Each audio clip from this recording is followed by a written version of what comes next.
வெற்றி வாழ்வு திருச்சபையின் வாக்குத்தத்த ஆராதனைக்கு வந்திருக்கிற உங்கள் யாவரையும் ஆண்டவரும் இரட்சகருமாகிய இயேசு கிறிஸ்துவின் இனிய நாமத்திலே வாழ்த்தி வரவேற்கின்றேன்.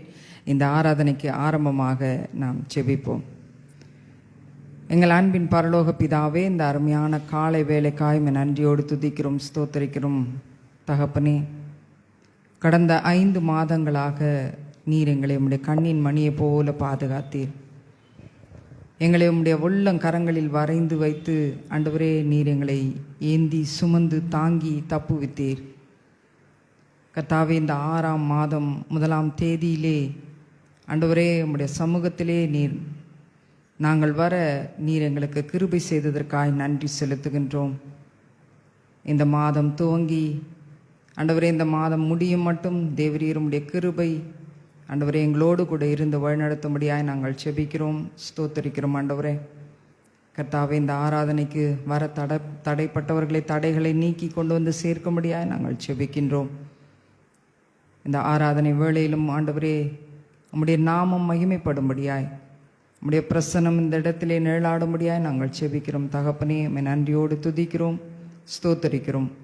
வார்த்தையின் வேளையிலே கர்த்தாவே, வார்த்தையை பேசுகிற தாசனை மறைத்து ஆவியானவர் வெளிப்படும்படியாய் நாங்கள் செபிக்கிறோம். மீதியான வேளையை நீர் பொறுப்பெடுத்துக் கொள்வீராக. துதி, கனம், மகிமை, மேன்மை யாவற்றையும் ஒருவருக்கே செலுத்துகிறோம். இயேசுவின் மூலம் செபிக்கிறோம் நல்ல பிதாவே, ஆமென். ஹல்லேலூயா. வாக்கு தத்தங்கள் எல்லாம் கிறிஸ்துவுக்குள் ஆம் என்றும் ஆமென் என்றும் இருக்கிறது. ஆமென். அவர் சர்வ வல்லமை உள்ள தேவன், அவர் உண்மையுள்ள தேவனாய் இருக்கிறார். இந்நாள் வரை நம்மை காத்து வழி நடத்தி வந்திருக்கிறார். நாம் நன்றி சொல்லி இந்த பாடலை பாடுவோம்.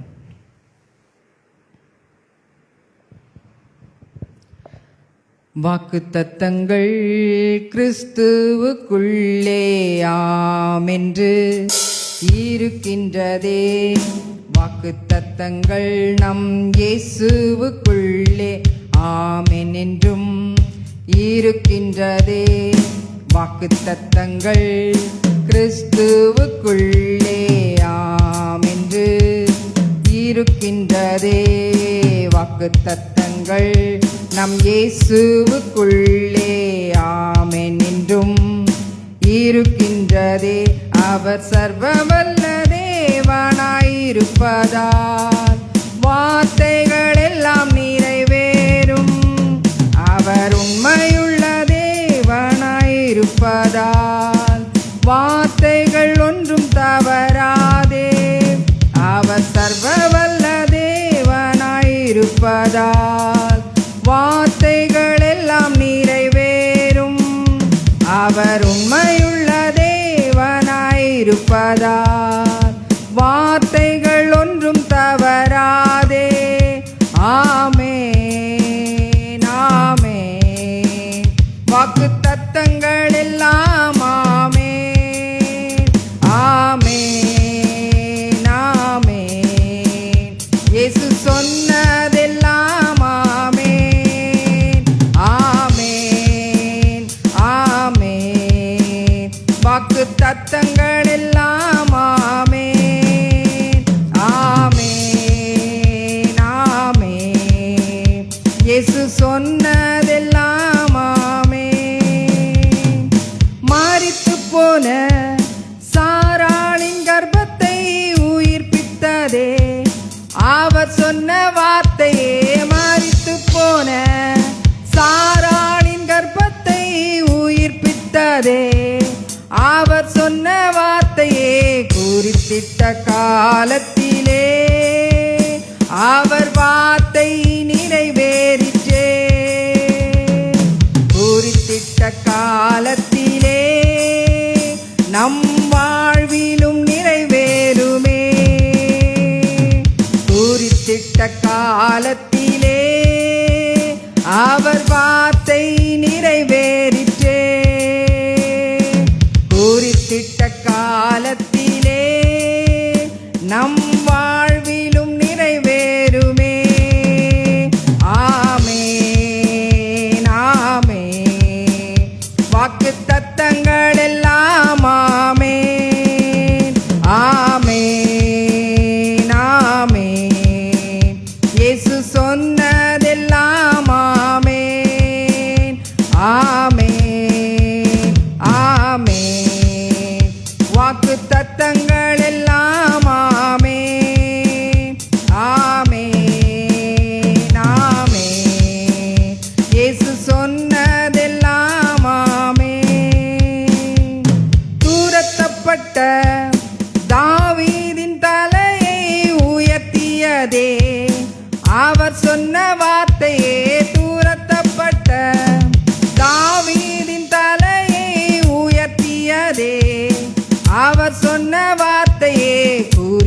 குறித்திட்ட காலத்திலே அவர் வார்த்தை நிறைவேறிற்றே.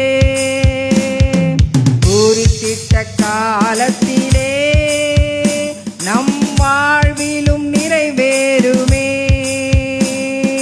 குறித்திட்ட காலத்திலே அவர் வார்த்தை நிறைவேறிற்றே.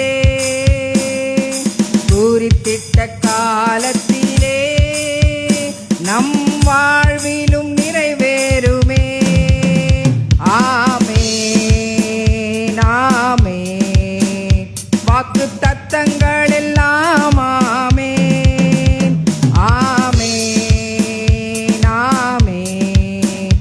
இயேசு சொன்னதெல்லாம் ஆமென் ஆமென் ஆமென். வாக்கு தத்தங்கள் எல்லாம் ஆமென் ஆமென் ஆமென். இயேசு சொன்னதெல்லாம் ஆமென். இடிக்கப்பட்ட யோசேப்பின் வாழ்வை கட்டுவித்ததே அவர் சொன்ன வார்த்தையே.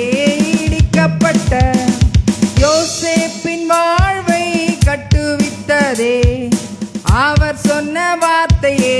குறித்திட்ட காலத்திலே அவர் வார்த்தை நிறைவேறிற்றே. குறித்திட்ட காலத்திலே நம் வாழ்விலும் நிறைவேறுமே. குறித்திட்ட காலத்திலே அவர் வார்த்தை நிறைவேறிற்றே. குறித்திட்ட காலத்திலே நம் வாழ்விலும் நிறைவேறுமே. ஆமென் ஆமென். வாக்கு தத்தங்கள் எல்லாம் ஆமென் ஆமென் ஆமென்.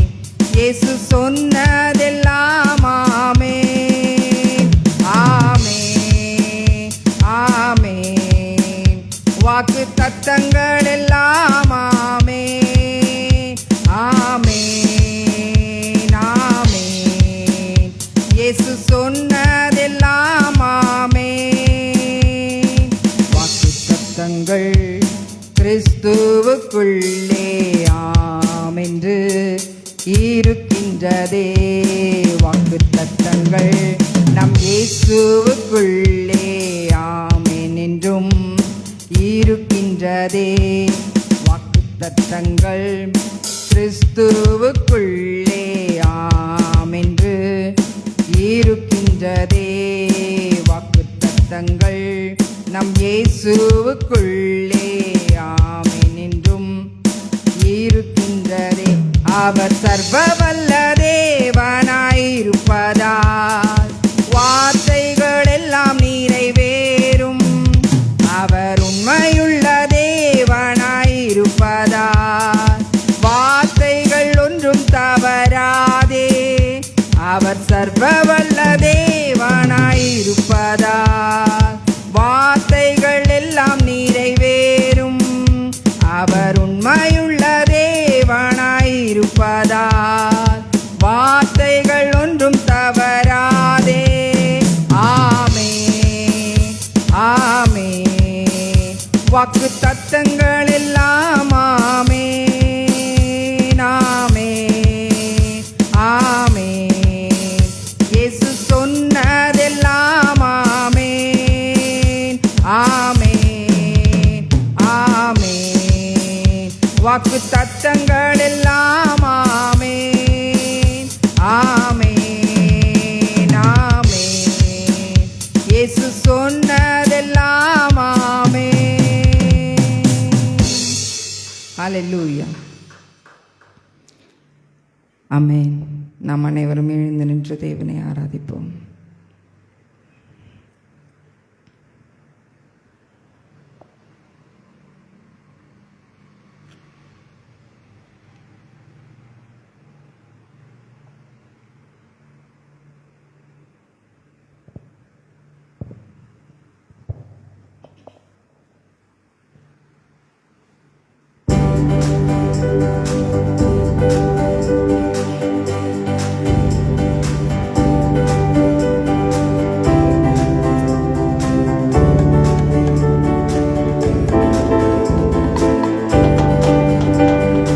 கண்மலையானவரே, என்னை காக்கும் தெய்வம் நீரே. உந்தன் கண்மலையானவரே, என்னை காக்கும் தெய்வம் நீரே. வல்லமை மாட்சிமை நிறைந்தவரே, மகிமைக்கு பாத்திரரே. வல்லமை மாட்சிமை நிறைந்தவரே, மகிமைக்கு பாத்திரரே. ஆராதனை உமக்கே, ஆராதனை உமக்கே, ஆராதனை உமக்கே, ஆராதனை உமக்கே, ஆராதனை உமக்கே, ஆராதனை உமக்கே, ஆராதனை உமக்கே, ஆராதனை உமக்கே. தன் சிறகுகளின் நிழலில் என்றென்றும் மகிழச் செய்தி. தன் சிறகுகளின் நிழலில் என்றென்றும் மகிழச் செய்தி. தூயவரே என் துணையாளரே, துதிக்கு பாத்திரரே. தூயவரே என் துணையாளரே, துதிக்கு பாத்திரரே. ஆராதனை உமக்கே, ஆராதனை உமக்கே, ஆராதனை உமக்கே, ஆராதனை உமக்கே, ஆராதனை உமக்கே, ஆராதனை உமக்கே, ஆராதனை உமக்கே, ஆராதனை உமக்கே. பலவீன நேரங்களில் கிருபை தந்தீரையா. பலவீன நேரங்களில் கிருபை தந்தீரையா. இயேசு ராஜா என் பெலனானி, எதற்கும் பயமில்லையே. இயேசு ராஜா என் பெலனானி, எதற்கும் பயமில்லையே. ஆராதனை உமக்கே, ஆராதனை உமக்கே, ஆராதனை உமக்கே, ஆராதனை உமக்கே, ஆராதனை உமக்கே, ஆராதனை உமக்கே, ஆராதனை உமக்கே, ஆராதனை உமக்கே. தன் உயிருள்ள நாட்களெல்லாம் உம்மை புகழ்ந்து பாடிடுவே. தன் உயிருள்ள நாட்களெல்லாம் உம்மை புகழ்ந்து பாடிடுவே. ராஜா நீர் செய்த நன்மைகளை எண்ணியே துதித்திடுவே. ராஜா நீர் செய்த நன்மைகளை எண்ணியே துதித்திடுவே. ஆராதனை உமக்கே, ஆராதனை உமக்கே, ஆராதனை உமக்கே, ஆராதனை உமக்கே, ஆராதனை உமக்கே, ஆராதனை உமக்கே, ஆராதனை உமக்கே, ஆராதனை உமக்கே, ஆராதனை உமக்கே, ஆராதனை உமக்கே, ஆராதனை உமக்கே, ஆராதனை உமக்கே. ஆமென்.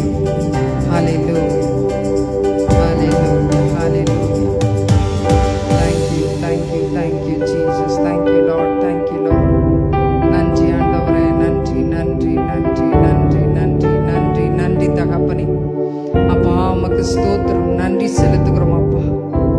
இந்த அருமையான நாளுக்காய்மை நன்றியோடு துதிக்கிறோம், ஸ்தோத்தரிக்கிறோம் ராஜா. கர்த்தாவே, ஆராதனை வேளையிலே ஆண்டவரே நீர் எங்கள் மத்தியிலே உலாவினபடியான நன்றியோடு துதிக்கிறோம், ஸ்தோத்தரிக்கிறோம் அப்பா. எங்கள் பலவீன நேரங்களில் உம்முடைய பலனை தந்து தாங்குகிறபடியால் நன்றி செலுத்துகிறோம். எங்கள் உயிருள்ள நாட்கள் வரை ஆண்டவரே நாங்கள் உமக்கு துதிகளை ஏறெடுக்கிறோம் தகப்பனே. அப்பா, உமக்கு ஸ்தோத்திரம். நீர் எங்கள் கண்மலையாயிருக்கிறீர், நீர் எங்கள் கோட்டையாயிருக்கிறீர், நீர் எங்கள் துருகமாயிருக்கிறீர் ஆண்டவரே.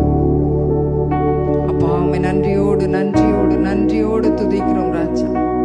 இந்த நாளுக்காய் நன்றி செலுத்துகிறோம். வந்திருக்கிற ஒவ்வொருவரையும் ஆசீர்வதிப்பீராக கர்த்தாவே.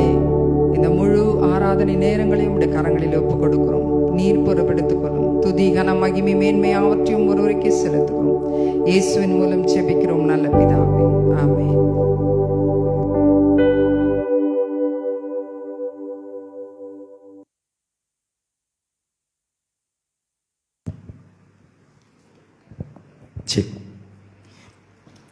பிரியமானவர்களே, வெற்றி வாழ்வு திருச்சபையினுடைய வாக்குத்தத்த ஆராதனைக்கு வந்திருக்கிற உங்கள் யாவரையும் நம்முடைய ஆண்டவரும் இரட்சகருமாகிய இயேசு கிறிஸ்துவின் நாமத்தினாலே வாழ்த்தி வரவேற்கிறேன்.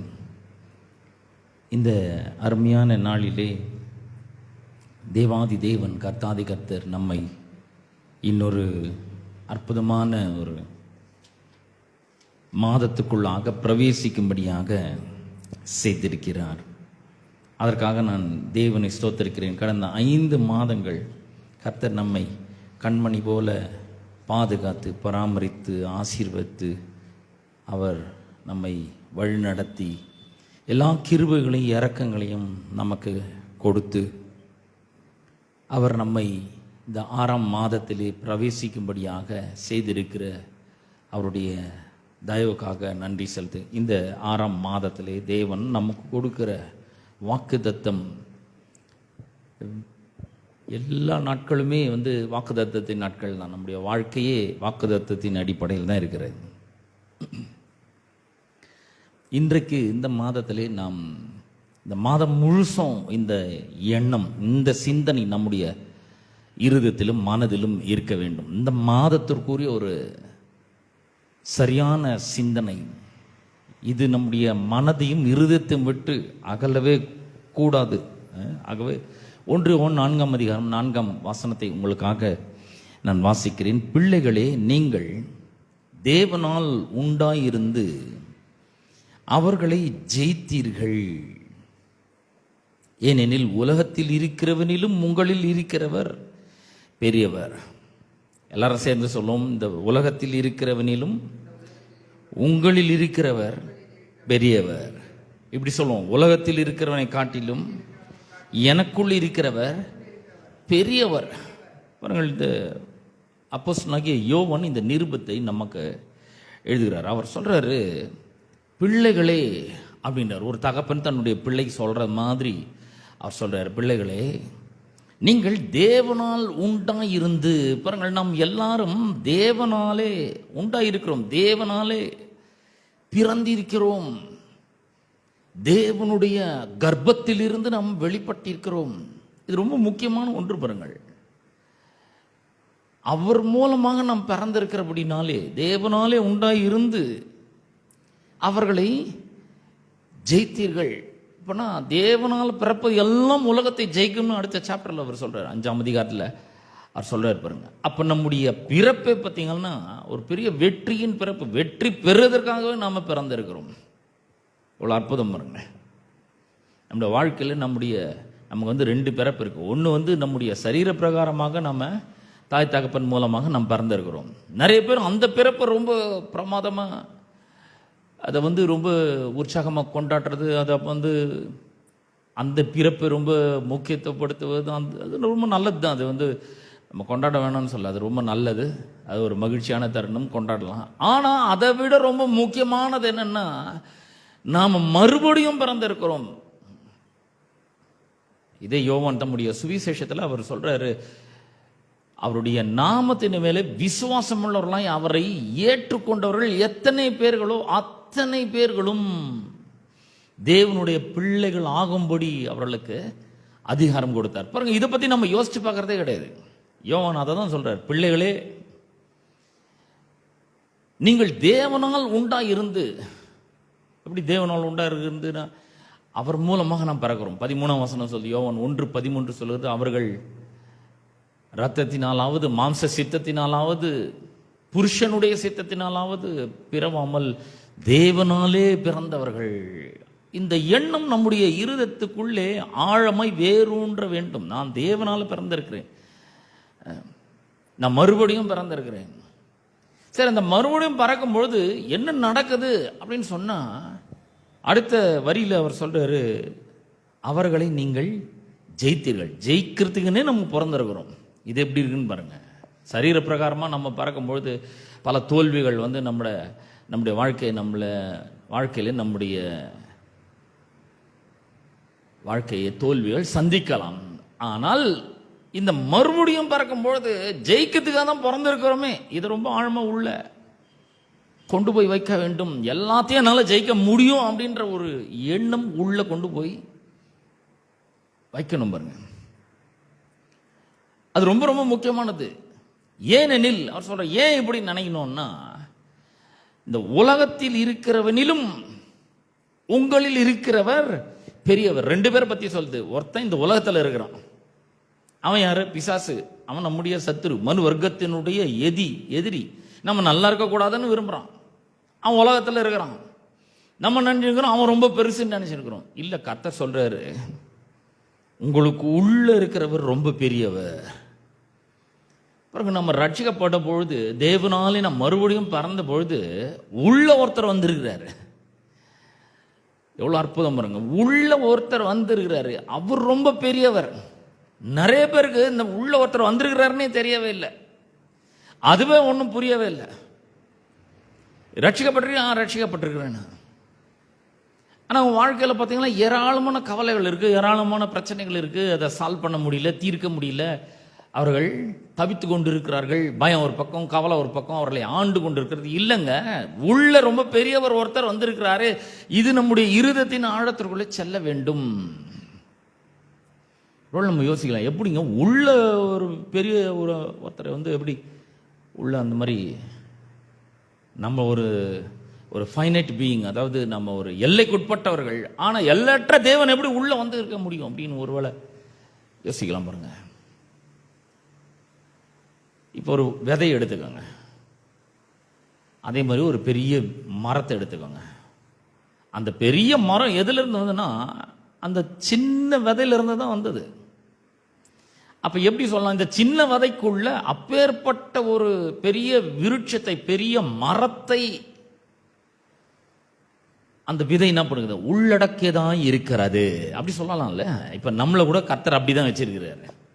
உள்ள பெரிய பவர் இருக்கு, நம்மள இந்த பூமியில வச்சிருக்கிறார். இதுக்கு முன்னாடி உள்ள பெரிய பவரை வச்சு இயேசு அனுப்புனாரு. அவர் வந்தாரு, இங்க தேவனுடைய ராஜ்யத்தை ஸ்தாபித்தாரு. புறப்பட்டு போற இடத்தெல்லாம் தேவ பிரசன்னம் வந்தது. போற இடத்துல எல்லாம் சுகமாக்கினார். போற இடத்துல எல்லாம் பிசாசுகளை விரட்டினார். போற இடத்துல எல்லாம் வந்து தரித்திரத்தை இல்லாம ஏழ்மை வறுமையை பற்றாக்குறை ஒழிச்சு கட்டினாரு. போற இடத்துல எல்லாம் குருடர்களை பார்வையிட செய்யறாரு. தேவனுடைய ராஜ்யத்தை அவர் ஸ்தாபிக்கிறார். போற இடத்துல எல்லாம் ஜனங்கள், திரளான ஜனங்கள் அவருக்கு பின்னாடி போகிறார்கள். அப்படிப்பட்ட அற்புத அடையாளங்களே அவர் செய்கிறார். மரித்தோரை உயிரோடு கூட எழுப்புகிறார். அவர் போராட்டத்தெல்லாம் தேவனுடைய ராஜ்யத்தை ஸ்தாபிக்கிறார். எப்படின்னா உள்ள இருக்கிறவர் ரொம்ப பெருசா இருக்கிறார். அவர் அதை உள்ள நோக்கி பார்த்தார். பாருங்க, கிறிஸ்தவ வாழ்க்கையில பெரிய அளவில் தோல்வி ஏன் அப்படின்னா பார்த்தீங்கன்னா, அவங்க வந்து ரட்சிக்கப்பட்டிருப்பாங்க, ஞானஸ்நானம் எடுத்திருப்பாங்க, பரிசுத்த ஆவியானுடைய அபிஷேகத்தை பெற்றிருப்பாங்க, அவங்க தேவனுடைய பிள்ளைகள் ஆக்கப்பட்டிருப்பாங்க, வரங்கள் உடையவர்களாக இருப்பாங்க. ஆனால் கிறிஸ்தவ வாழ்க்கையில பெரும் தோல்வி. அவர்கள் ஒரு சின்ன பிரச்சனை இருந்து எழுந்து வெளியே வர முடியாத அளவுக்கு முடங்கி போய் கிடப்பார்கள். இதுக்கு என்ன பிரச்சனைன்னா, நம்முடைய பிரச்சனைகளை வெளியிருந்து நம்ம சால்வ் பண்றதுக்கு நம்ம கண்ணில் பார்க்கறது மூலமா என்னெல்லாம் பார்க்குறோமோ, எதெல்லாம் கேட்குறோமோ, அதை வச்சு நம்முடைய பிரச்சனைகளை சால்வ் பண்ணணும்னு நம்ம தீர்மானிக்கணும் பாருங்க. கிறிஸ்தவ வாழ்க்கைன்றது வெளிப்புறமா இருந்து உள்புறமா வாழ்ற வாழ்க்கை இல்லை. உள்ள என்ன இருக்குதுன்றதை தெரிஞ்சுக்கின்னு அறிந்து கொண்டு உள்ளிருந்து வெளிப்புறமாக வாழ்கிற ஒரு வாழ்க்கை. நல்ல கவனிங்க, நாம ரட்சிக்கப்பட்ட பொழுது இயேசுவே என்னுடைய வாழ்க்கையை நீர் ஏற்றுக்கொள்ளும், என்னை உடைய பிள்ளையாக ஏற்றுக்கொள்ளும் சொன்ன அந்த நொடி பொழுதுல அவ்வளவு பெரிய ஆண்டவர் உள்ள வந்துடுறாரு. அவர் வரும்பொழுது வெறும் அவர் மட்டும் வரல, அவரோட சேர்ந்து எல்லாமே வந்து விடுகிறது. அது இவ்வளவு பெரிய ஒரு மகிமையான ஒரு காரியம் பாருங்கள். இது குறித்து யோவான் தான் திரும்ப திரும்ப ஒரு ரொம்ப அருமையா எழுதுகிறார். யோவான் சுவிசேஷத்துல 1ஆம் அதிகாரத்துல அவர் இப்படி எழுதுறார் பாருங்க. 1ஆம் அதிகாரம் 16ஆம் வசனத்துல, அவருடைய பரிபூரணத்தினால். பரிபூரணம் அப்படின்னு சொன்ன சூப்பர் அபண்டன்ஸ். சூப்பர் அபண்டன்ஸ்னா எல்லையற்ற ஒரு ஐஸ்வர்யம். அவர் அதோட கூட வந்துக்கிறார். நம்ம நினைக்கிறோம் வெறும் அவர் தான் வந்துக்கிறார், இல்லைங்க, அவரோட கூட எல்லாமே வந்திருக்குது. இதே யோவான் தான் எழுதுறார் 1ஆம் அதிகாரத்துல, சகலமும் அவர் மூலமாய் உண்டாயிற்று, உண்டானது ஒன்றும் அவராலே அல்லாமல் உண்டாயிற்று, சகலமும் அவர் மூலமாய் உண்டாயிற்று. அப்போஸ்தலனாகிய பவுல் சொல்றார் கொலோசியர் 1:16-17 நம்ம வாசிக்கும் பொழுது, சகலமும் அவருக்கென்றும் அவரை கொண்டும் உண்டாக்கப்பட்டது. அப்ப எல்லாமே அவர் தான். அவர் வரும்பொழுது எல்லாம் வந்து வருது, சகல பரிபூர்ணமும் உள்ள வந்து விடுகிறது. அவருடைய பரிபூரணத்தினால் நாம் எல்லாரும் கிருபையின் மேல் கிருபை பெற்றோம். பெற்றாச்சு. இப்ப உள்ள எல்லாம் வந்தாச்சு. உள்ள என்னென்ன வந்துருது? அவரே வந்துட்டார். அவர் வந்துட்டாருன்னா அவருடைய ஞானம் நம்முடைய ஞானமாய் ஆயிட்டது. அதனால தான் பவுல் சொல்றார் 1 கொரிந்தியர் 1ஆம் அதிகாரம் 31ஆம் வசனத்துல, அவரே தேவனால் நமக்கு ஞானமும் நீதியும் பரிசுத்தமும் மீட்புமானார். எல்லாத்துக்கும் எல்லாம் ஆயிட்டார். அவர் உள்ள இருக்கிறாரு. அவர் தான் ஞானத்தை கொடுக்குறாரு. அவர் தான் வந்து பரிசுத்தமா இருக்கிறாரு. அவர் தான் நீதியா இருக்கிறாரு. அவர் தான் மீட்பா இருக்கிறாரு. அவர் உள்ள வந்துட்டார். உள்ள வரும்பொழுது சும்மா வெறுங்கையோட வரல. அவர் உள்ள வரும்பொழுதே தேவனுடைய சகல பரிபூரணங்களும் உள்ள வந்து விட்டது. தன்னை பேர் விசுவாசிக்கிறீங்க? உள்ள இருக்கு. இப்போ எல்லாமே நமக்கு தேவையான எல்லாமே உள்ள இருக்குன்றத நம்ம யோசிச்சு பார்க்கணும் பாருங்க. நிறைய நேரங்களில் நம்ம வெளியே பார்த்துட்டு இருக்கிறோம். நமக்கு சுகம் எங்கேருந்து கிடைக்கும், பணம் எங்கேருந்து கிடைக்கும், செழிப்பு எங்கேருந்து வரும், எல்லாம் உள்ள இருக்கிறது என்பதை நாம ரியலைஸ் பண்ணி பார்க்கணும் பாருங்க. உள்ள பார்க்கணும். நம்ம முதல்ல அதை கத்துக்கணும். ஆகவேதான் இந்த யோவான் தம்முடைய நிருபத்தில் எழுதும்போது 3 யோவான் 2ஆம் வசனத்தில் அவர் சொல்றாரு, பிரியமானவனே, உன் ஆத்மா வாழ்கிறது போல உள்ள இதெல்லாம் இருக்குன்னு தெரிஞ்சுக்கின பிறகு பாருங்க, ரட்சிக்கப்பட்ட பொழுது இயேசுவை ஏற்றுக்கொண்ட பொழுது இயேசு உள்ள வந்துட்டாரு. உள்ள வந்து குதிச்சிட்டாரு. அப்படியே பரிசுத்த ஆவியானவர் கூட்டின்னு வந்துட்டாரு. இப்போ அவர் உள்ள இருக்கிறாரு. எப்படி வந்துக்கிறாரு? அவருடைய பரிபூரணத்தின் மூலமா உள்ள வந்திருக்கிறாரு. ஒரு மொழியாக்கம் சொல்லுகிறது, நமக்கு என்னவெல்லாம் தேவையோ அதுவாகவெல்லாம் அவர் உள்ள வந்துட்டார். பாருங்க, அவருடைய பரிபூரணத்தினால் எல்லாமே நிறைவா உள்ள இருக்கு. நமக்கு என்ன வேணுமோ இந்த உலகத்துல, ஆவிக்குரிய உலகத்துல நம்ம வாழ்றதுக்கு, ஆவிக்குரிய வாழ்க்கை வாழ்றதுக்கும் இந்த பூமிக்குரிய வாழ்க்கை வாழ்றதுக்கும் நமக்கு என்னவெல்லாம் தேவையோ அது எல்லாமே உள்ள இருக்கு. நம்ம என்ன பண்றோம்? உள்ள நோக்கி பார்க்காம வெளியே நோக்கி பார்த்து கொண்டு இருக்கிறோம். நம்முடைய கவலையை நோக்கி பார்த்து கொண்டு இருக்கிறோம். நம்முடைய வாழ்க்கை பிரச்சனைகளை நோக்கி பார்த்து கொண்டு இருக்கிறோம். இதெல்லாம் சின்ன சின்ன பிரச்சனைங்க. நமக்கு நிறைய பெரிய நோக்கம் இருக்கிறது. தேவனுடைய ராஜ்யத்தை கட்டி எழுப்ப வேண்டும். தேவனுடைய ராஜ்யத்தின் விஸ்தாரத்துக்கென்று நாம பணிபுரிய வேண்டும். தேவனுடைய நோக்கங்களுக்காக நாம உயிர் வாழ வேண்டும். தேவனுடைய சித்தத்தை செய்கிறவர்களாக நம்ம இருக்கணும். எவ்வளவு பெரிய பெரிய நோக்கத்தை வச்சு ஆண்டவர் அனுப்பிடுறார். நாம என்ன பண்றோம்? நம்ம வாழ்க்கையில சின்ன சின்ன பிரச்சனைகளையே நம்ம வந்து தீர்க்க முடியாமல் தவித்து கொண்டு இருக்கிறோம். காரணம் என்னன்னா, வெளிப்பக்கமா நம்ம பார்த்துட்டு இருக்கோம். இல்ல, இன்னைக்குல இருந்து இந்த மாசம் ஃபுல்லா நம்ம என்ன பண்ண போறோம்? உள்ள பார்க்க போகிறோம். உள்ள யார் வந்திருக்கிறது? இயேசு வந்திருக்கிறார். பரிசுத்த ஆவியானவர் உள்ள வந்திருக்கிறாரு. இப்ப அவர் ஆண்டவர் எங்க இருக்கிறாரு? உள்ள இருக்கிறார். ஆவியானவர் உள்ள இருக்கிறாரு. கிறிஸ்துவின் ஆவியானவர், அந்த அபிஷேகம் பண்ணப்பட்ட ஆவியானவர், அவர் என்ன பண்றாரு? அபிஷேகத்தை அளிக்கிறவர் உள்ள இருக்கிறாரு. அவர் வந்து ரொம்ப பவர்ஃபுல்லா இருக்கிறாரு. நான் உங்களுக்கு ஏற்கனவே சொன்னது போல, அவ்வளோ பெரிய மரம் அந்த சின்ன விதைக்குள்ளதான் இருந்தது. எல்லாமே உள்ள இருக்குது. அதை கரெக்டா போட்டு விதைக்கும் பொழுது அதுல இருந்து தான் இவ்வளோ பெரிய விருட்சம் வருது. அப்போ அவ்வளோ பெரிய விருட்சம் அந்த சின்ன விதைக்குள்ள இருந்ததுன்னு நம்ம சொல்ல முடியும். அதே போலதான் பாருங்க, உள்ள இயேசு வந்துட்டாரு. எப்படி வந்தாருன்னா, தேவனுடைய அளவற்ற ஐஸ்வர்யங்களை கூடவே கொண்டு வந்திருக்கிறார். இப்போ அவர் உள்ள இருக்கிறார். இப்போ அதனால்தான் யோவான் சொல்ற, இந்த உலகத்தில் இருக்கிறவனிலும் உங்களுக்கு உள்ள இருக்கிறவர் பெரியவர். அவருடைய ஞானம் உங்களுடைய ஞானம், அவருடைய அறிவு உங்களுடைய அறிவு, அவருடைய விவேகம் உங்களுடைய விவேகம், அவருடைய பரிசுத்தம் உங்களுடைய பரிசுத்தம், அவருடைய நீதி உங்களுடைய நீதி, அவருடைய சுகம் உங்களுடைய சுகம், அவருடைய பலன் உங்களுடைய பலன். உள்ள நோக்கி பார்க்கணும். இப்போ நிறைய பேர் வெளியவே நோக்கி பார்த்துட்டு இருக்காங்க. அப்ப மிகப்பெரிய தோல்விக்கான காரணமே தான், உள்ள நோக்கி பார்க்காம இருக்கிறது தான். எப்படி வந்திருக்கிறார் அவர், என்னென்னலாம் கொண்டு வந்திருக்கிறாரு, எதுவுமே தெரியாததுனால தான் நம்ம என்ன பண்றோம், வெளியவே நோக்கி பார்த்துட்டே இருக்கிறோம். ஏதாவது நமக்கு கிடைக்குமா, யாராவது நமக்கு உதவி செய்வாங்களா? இல்லைங்க, மிகப்பெரிய உதவி செய்கிறவர் நமக்கு உள்ள வந்துட்டாரு. கடவுளுடைய எல்லா அளவற்ற ஐஸ்வர்யங்களும் உள்ள கொண்டு வந்து நமக்கு உள்ள வாசம் பண்ணி கொண்டே இருக்கிறாரு. இந்த அளவுக்கு எப்போ அறிவு வரும், எப்போ என்ன நோக்கி பார்ப்பான், இவனுக்கு வேண்டிய எல்லாத்தையும் நான் கொண்டு வந்துடுறேன்னு, இவனுடைய வாழ்க்கைக்கு தேவையான எல்லாத்தையும் நான் கொண்டு வந்துடுறேன், இவன் எப்போ உள்ள நோக்கி பார்ப்பான்? நம்ம என்ன பண்றோம், வெளியவே நோக்கி பார்த்துட்டே இருக்கிறோம். நம்ம யோசிக்கிறோம், என்ன ஆண்டவரே, இந்த 2024 இந்த ஜூன் மாசத்துலயாவது என் பிரச்சனைகள் தீருமா, நான் கொஞ்சம் சுதந்திரமா இருக்க முடியாதா, இந்த 2024 இந்த 6ஆம் மாசத்துலயாவது கொஞ்சம் நான் நிம்மதியா இருக்க முடியாதா? வெளியவே நோக்கி பார்த்துட்டு இருக்கிறேன். அவர் சொல்றாரு, இன்னைக்கு உங்களை பார்த்து சொல்றாரு, உள்ள நோக்கி பாருங்க. உள்ள இயேசு வந்துட்டாரு, உள்ள பரிசுத்த ஆவியானவர் வந்துட்டாரு. அவர் வரும்பொழுது எல்லா தேவனுடைய ஐஸ்வர்யங்களும் அளவற்ற ஐஸ்வர்யங்களும் உள்ள கொண்டு வந்து உள்ளதான் இருக்கிறாரு அவரு. இப்ப நமக்கு ஏதாவது தேவைன்னா என்ன பண்ணணும், இப்போ உள்ள நோக்கி பார்க்கிறவர்களாக இருக்க வேண்டும். வெளியே நோக்கி பார்த்தா ஃபெயிலியர் தான். வெளியே நோக்கி பார்த்து நம்ம வாழவே முடியாது, வெளியே நோக்கி பார்த்து வெற்றிகரமா வாழவே முடியாது. இன்னொரு வசனத்தை வாசிக்கிறேன், கொலோசையர் 2ஆம் அதிகாரம். கொலோசையர் 2ஆம் அதிகாரம் 9ஆம் வசனத்தையும் 10ஆம் வசனத்தையும் வாசிக்கிறேன். ஏனென்றால் தேவத்துவத்தின் பரிபூர்ணம் எல்லாம் சரீர பிரகாரமாக அவருக்குள் வாசமா இருக்கிறது. பாருங்க, எவ்வளவு பெரிய ஒரு ஆண்டவர் உள்ள வந்திருக்கிறன்றதை கொஞ்சம் பாருங்க. தேவன், பிதாவாகிய தேவன், குமாரனாகிய இயேசு கிறிஸ்து, பரிசுத்த ஆவியானவர் எல்லாம் இப்ப உள்ள இருக்கிறாங்க.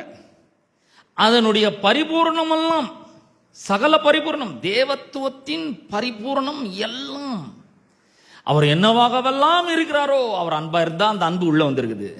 மேலும் நமக்கு அருளப்பட்ட பரிசுத்த ஆவியானவரனால அந்த தெய்வீக அன்பு நம்முடைய இருதயங்களிலே ஊற்றப்பட்டிருக்கு, உள்ள வந்தாச்சு அந்த அன்பு. தேவன் என்னவாகவெல்லாம் இருக்கிறாரோ, அவர் மனதுருக்கம் உள்ளவர்னா இயேசு மனதுருக்கம் உள்ளவராக இருந்தார். அவர் அன்பு உள்ளவராக இருந்தார், தேவன் அன்பாகவே இருக்கிறார், இயேசு அன்பாகவே இருக்கிறாரு. அதனால தான் அவர் சொல்றாரு, ஒரு என்னை கண்டவன் பிதாவை கண்டான், அவ்வளவுதான். ஏன்னா அவர் என்னவா இருக்கிறாரு, எல்லாமே நானா இருக்கிறேன். அப்படியே இப்ப அவர் தான் உள்ள வந்திருக்கிறாரு. அப்ப தேவனுடைய தெய்வீக அன்பு உள்ள வந்திருக்குது, மனதுருக்கம் உள்ள வந்திருக்குது, அவருடைய தயவு உள்ள வந்திருக்கிறது. நம்ம தலைமையில ஆசீர்வாதத்து மேல ஆசீர்வாதம் குவிக்கப்பட்டிருக்கிறது, வரங்களுக்கு மேல வரங்கள் குவிக்கப்பட்டிருக்கிறது.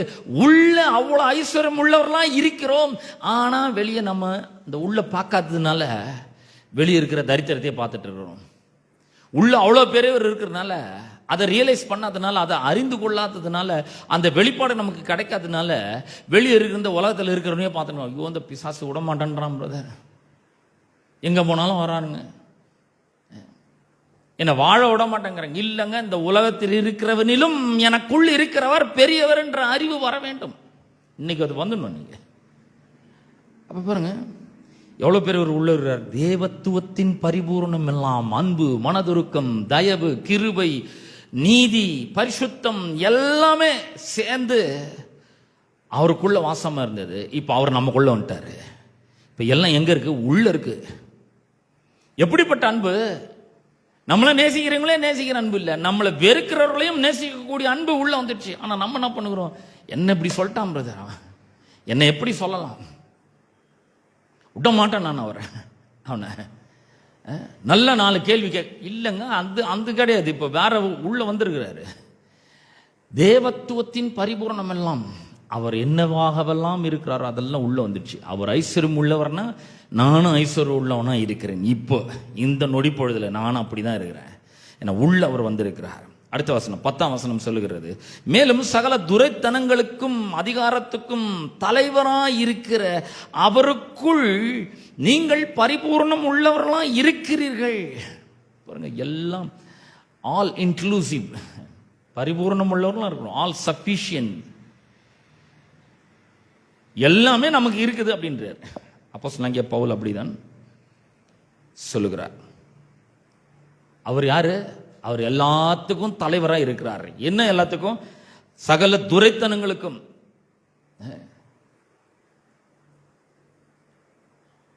இந்த துரைத்தனங்கள்லாம் எங்க வருது? எபேசியர் 6ஆம் அதிகாரத்தில் அவர் சொல்றார் இல்லையா, இந்த மாம்சத்தோடும் ரத்தத்தோடும் உங்களுக்கு போராட்டம் இல்லை அப்படின்னு சொல்லிட்டு துரைத்தனங்களோடும் அதிகாரங்களோடும் அங்கதான் வருது. அப்போ இப்பிரபஞ்சத்தின் அந்தகார லோகாதிபதிகளோடும் வான மண்டலங்களில் உள்ள பொல்லாத ஆவிகளின் சேனைகளோடும் நமக்கு போராட்டம் உண்டு. பாருங்க, அந்த எல்லாத்தோட பெரிய பவர் உள்ள வந்தாச்சு. இப்ப நமக்கு பெரிய சக்தி உள்ள வந்தாச்சு. மேல ஆள் பார்க்கறதுக்கு கொஞ்சம் பலவீனமா இருக்கலாம், கொஞ்சம் பியூனியா இருக்கலாம், அது ரொம்ப ஒல்லியா இருக்கலாம், பலம் இல்லாதவர்கள் போல இருக்கலாம். ஆனால் உள்ள இருக்கிறவர் ரொம்ப பவர்ஃபுல் ஆளு, உள்ள இருக்கிறவர் ரொம்ப வலிமையானவர், உள்ள இருக்கிறவர் தெய்வீக சக்தினால் நிறைந்தவர்.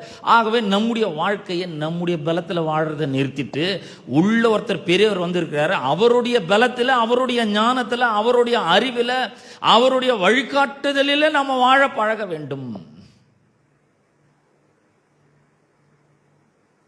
அவ்வளவு பெரியவர் இருக்காரு பாருங்க உள்ள.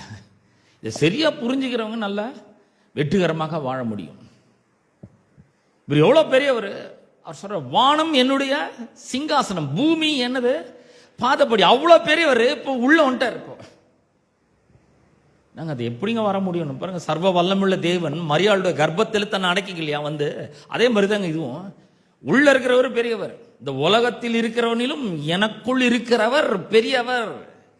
ஒரு பெரிய ஒரு பவர் ஸ்டேஷனே உள்ள இருக்கு. அந்த மாதிரி ஒரு பெரிய வல்லமை, பரிசுத்த ஆவியானுடைய வல்லமை இங்க இருக்கு, உள்ள இருக்கு. இதை யோவான் தன்னுடைய சுவிசேஷத்துல ஒன்றை எழுதுறார். யோவான் சுவிசேஷம் 14ஆம் அதிகாரம். யோவான் சுவிசேஷம் 14ஆம் அதிகாரம். பாருங்க, ஒரு ரட்சிக்கப்பட்ட ஒரு மனிதன் எப்படிப்பட்டவனா இருக்கிறான், மறுபடியும் பிறந்தவன் எப்படிப்பட்ட ஒரு வல்லமை வாய்ந்தவனா இருக்கிறான்னு பாருங்க. யோவான் 14ஆம் அதிகாரம் 23ஆம் வசனத்தை வாசிக்கிறேன். யோவான் 14:23. இயேசு அவனுக்கு பிரதியுத்தரமாக, ஒருவன் என்னில் அன்பாய் இருந்தால் அவன் என் வசனத்தை கை கொள்ளுவான், அவனில் என் பிதா அன்பாய் இருப்பார், நாங்கள் வந்து அவனோட வாசம் பண்ணுவோம். விட்டு போயிட மாட்டோம். நாங்க வருவோம், பணம் தேவைப்படும் போது நாங்க விட்டு போயிடுவோம், நாங்க வருவோம் சுகவீனமாயிட்டா நாங்க விட்டு போயிடுவோம், நாங்க வருவோம் பிரச்சனை நேரத்தில் கண்டுக்க மாட்டோம். அப்படி சொல்லல, நாங்கள் வந்து அவனிடத்தில் வந்து அவனோட வாசம் பண்ணுவோம். அதாவது நம்மளை அவருடைய வீடாக்கி கொள்கிறார்கள். பழைய ஏற்பாட்டு காலத்தில் பரிசுத்த ஆவியானவர் வருவார், வேலையை முடிப்பார், உடனே போயிடுவார் வீட்டுக்கு, அவர் வீட்டுக்கு போயிடுவார். ஏன்னா இங்க இயேசு வரல, பாவ பிராயச்சித்தத்தை பண்ணல, மகிமை அடையில, அதனால பரிசுத்த ஆவியானவர் அருளப்படல. அதனால வருவார், வேலையை முடிப்பார், போயிட்டே இருப்பார். ஆனா இப்போ என்னன்னா, அவர் என்றென்றைக்கும் உங்களுடனே வாசம் பண்ணும்படியாய் வந்திருக்கிறார், உள்ளவர் இருக்கிறார். அவ்வளவுதான், என்ன பண்ணாலும் அவர் போக மாட்டார்.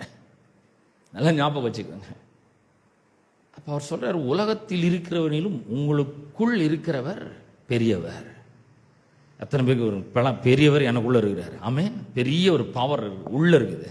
ஆனா நம்ம பாருங்க, இந்த பவரை வச்சுன்னு சும்மாவே இருக்கிறோம், இந்த பவரை யூஸ் பண்ணாமே இருக்கிறோம், இந்த பவரை பற்றி தெரிஞ்சு கொள்ளாமலே இருக்கிறோம்.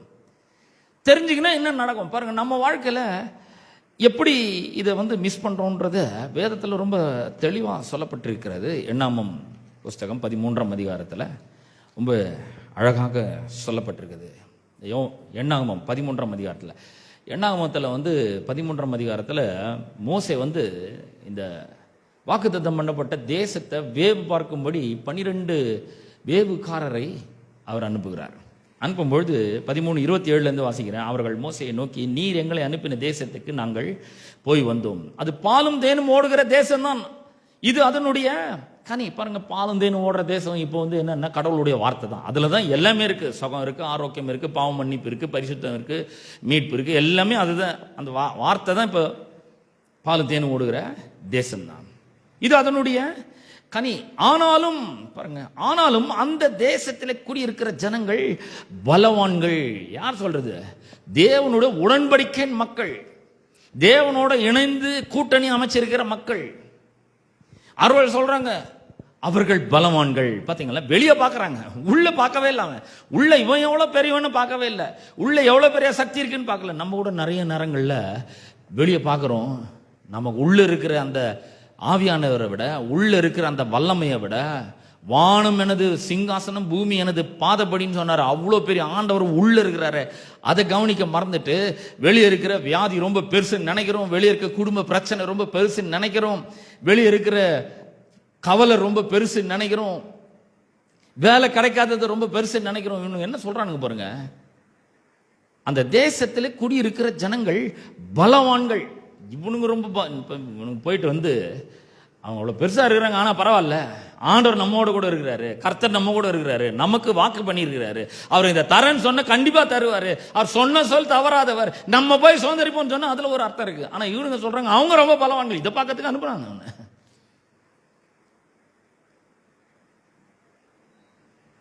பட்டணங்களும் அரணிப்பானவைகளும் மிகவும் பெரியவைகளுமா இருக்கிறது, அங்கே ஏனாக்கின் குமாரரையும் கண்டோம்.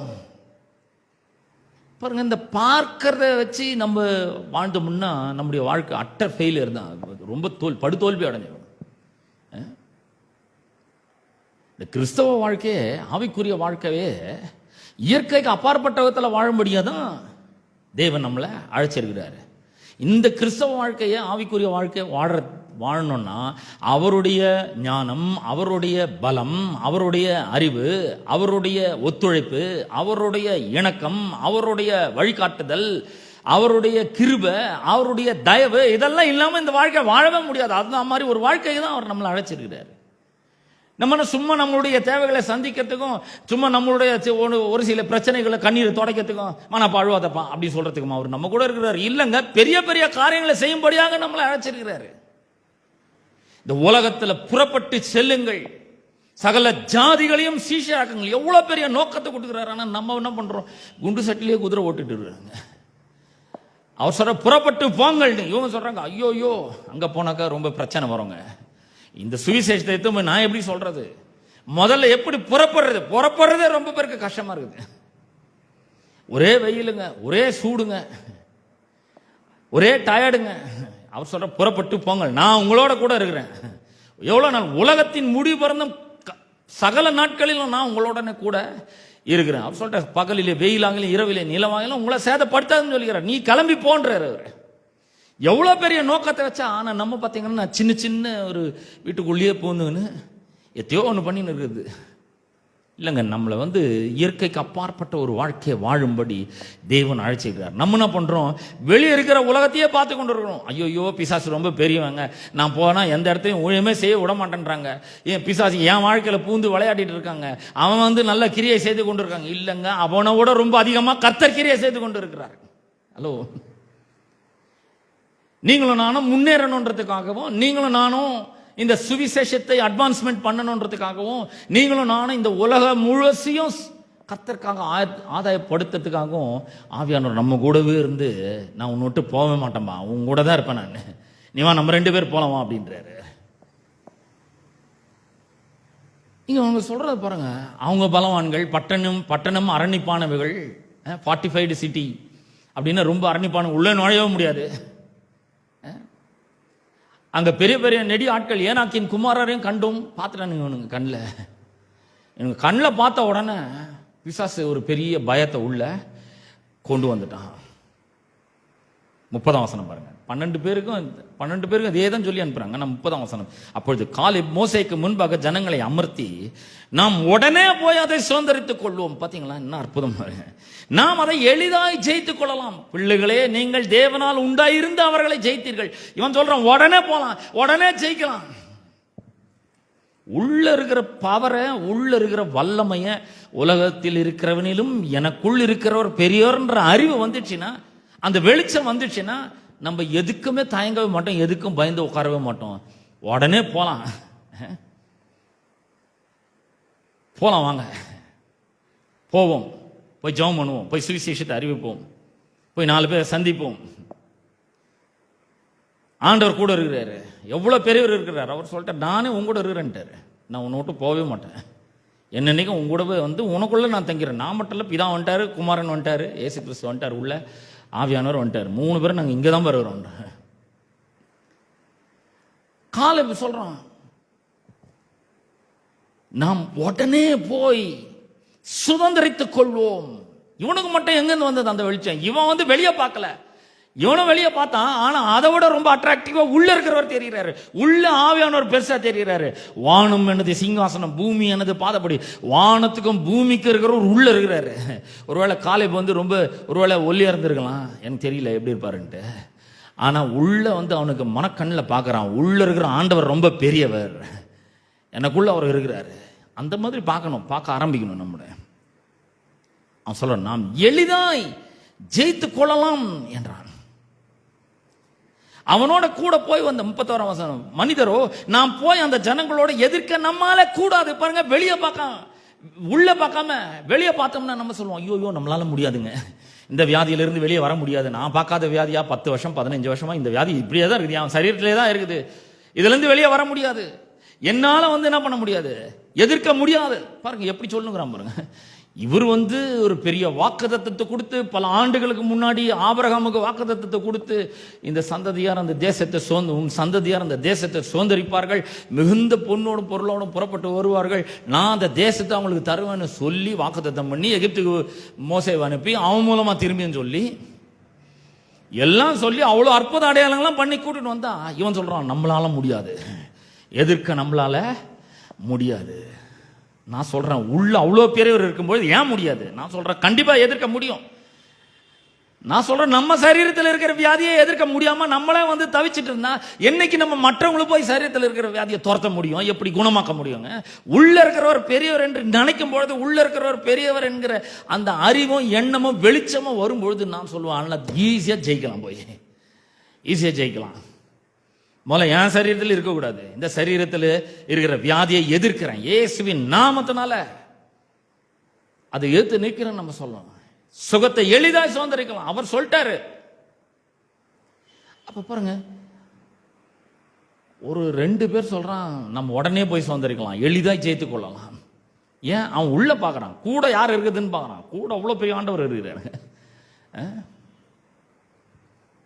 மற்ற 10 பேர் என்ன பண்றாங்க, வெளியே பார்க்கறான், அவன் பலவான், பட்டண அரணிப்பானது, ஏனாக்கின் குமாரர் இருக்காங்க, நாங்க பார்த்தோங்க, ஐயோ நான் பெரிய ஒரு, நம்ம சொல்றோம் நான் பிசாசு ரொம்ப பெருசா பேசி நிறுவனம் இல்லைங்க.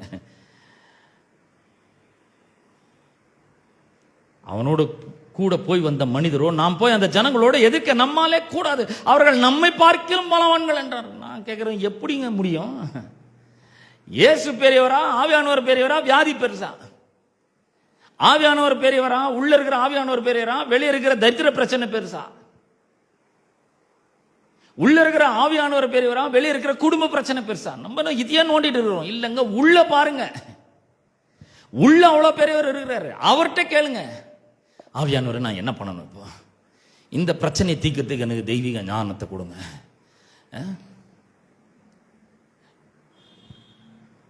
என் புருஷன் எப்போ பார்த்தாலும் சும்மா எத்தையாவது ஒன்று சொல்லினேங்கிறாரு, என்னை ஹர்ட் பண்ணிகிட்டே இருக்கிறாரு, என்னை ஏதாவது ஒன்று சொல்லிட்டே இருக்காரு, எனக்கும் என்னால் தாங்கவும் முடியல, நான் என்ன பண்ணுறது?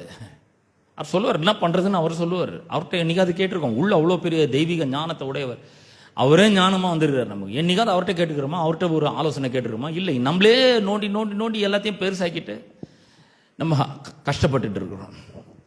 அவன் சொல்கிறான், அவர்கள் நம்மை பார்க்கிலும் பலவான்கள்.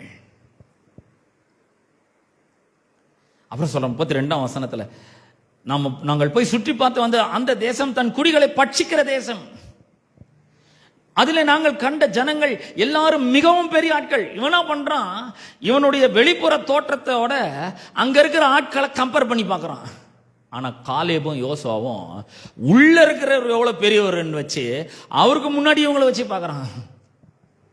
அதாங்க ஒரு பெரிய பியூட்டிங்க. நம்ம கண்ணில் பார்க்கறதெல்லாம் பெருசு பெருசு நினைச்சு நம்மளோட கம்பேர் பண்ணி பார்க்க நம்மளால ஒன்றும் முடியாதுங்க, நாங்க ரொம்ப சின்ன ஆளுங்கள், அவங்க ராட்சதர், நாங்க பலவீனர்கள், அவங்க பலவான்கள், எங்க பட்டணம் எங்களுக்கு பட்டணமே இல்லை, ஆனா அவங்க பட்டணம் அரணிப்பான பட்டணம். நாங்கள் குட்டியோண்டு இருக்கிறோம், அவங்க ரொம்ப பெருசாக இருக்கிறாங்க. மாம்ச கண்களில் வெளிப்புறமான இந்த மூளை அறிவில் பார்க்க வர வரைக்கும் அப்படி தான் தெரியும். பாருங்கள், 2 அறிவு இருக்குது, 2 ஞானம் இருக்குது, 2 பலன் இருக்குது, 2 வழிகாட்டுதல் இருக்குது. ஒன்று உலக பிரகாரமானது, இன்னொன்று ஆவியானவர் கொடுக்குற தெய்வீக ஞானம். ஒன்று இந்த உலக பிரகாரமான அறிவு, அதில் ஓரளவுக்கு சமாளிக்கலாம்.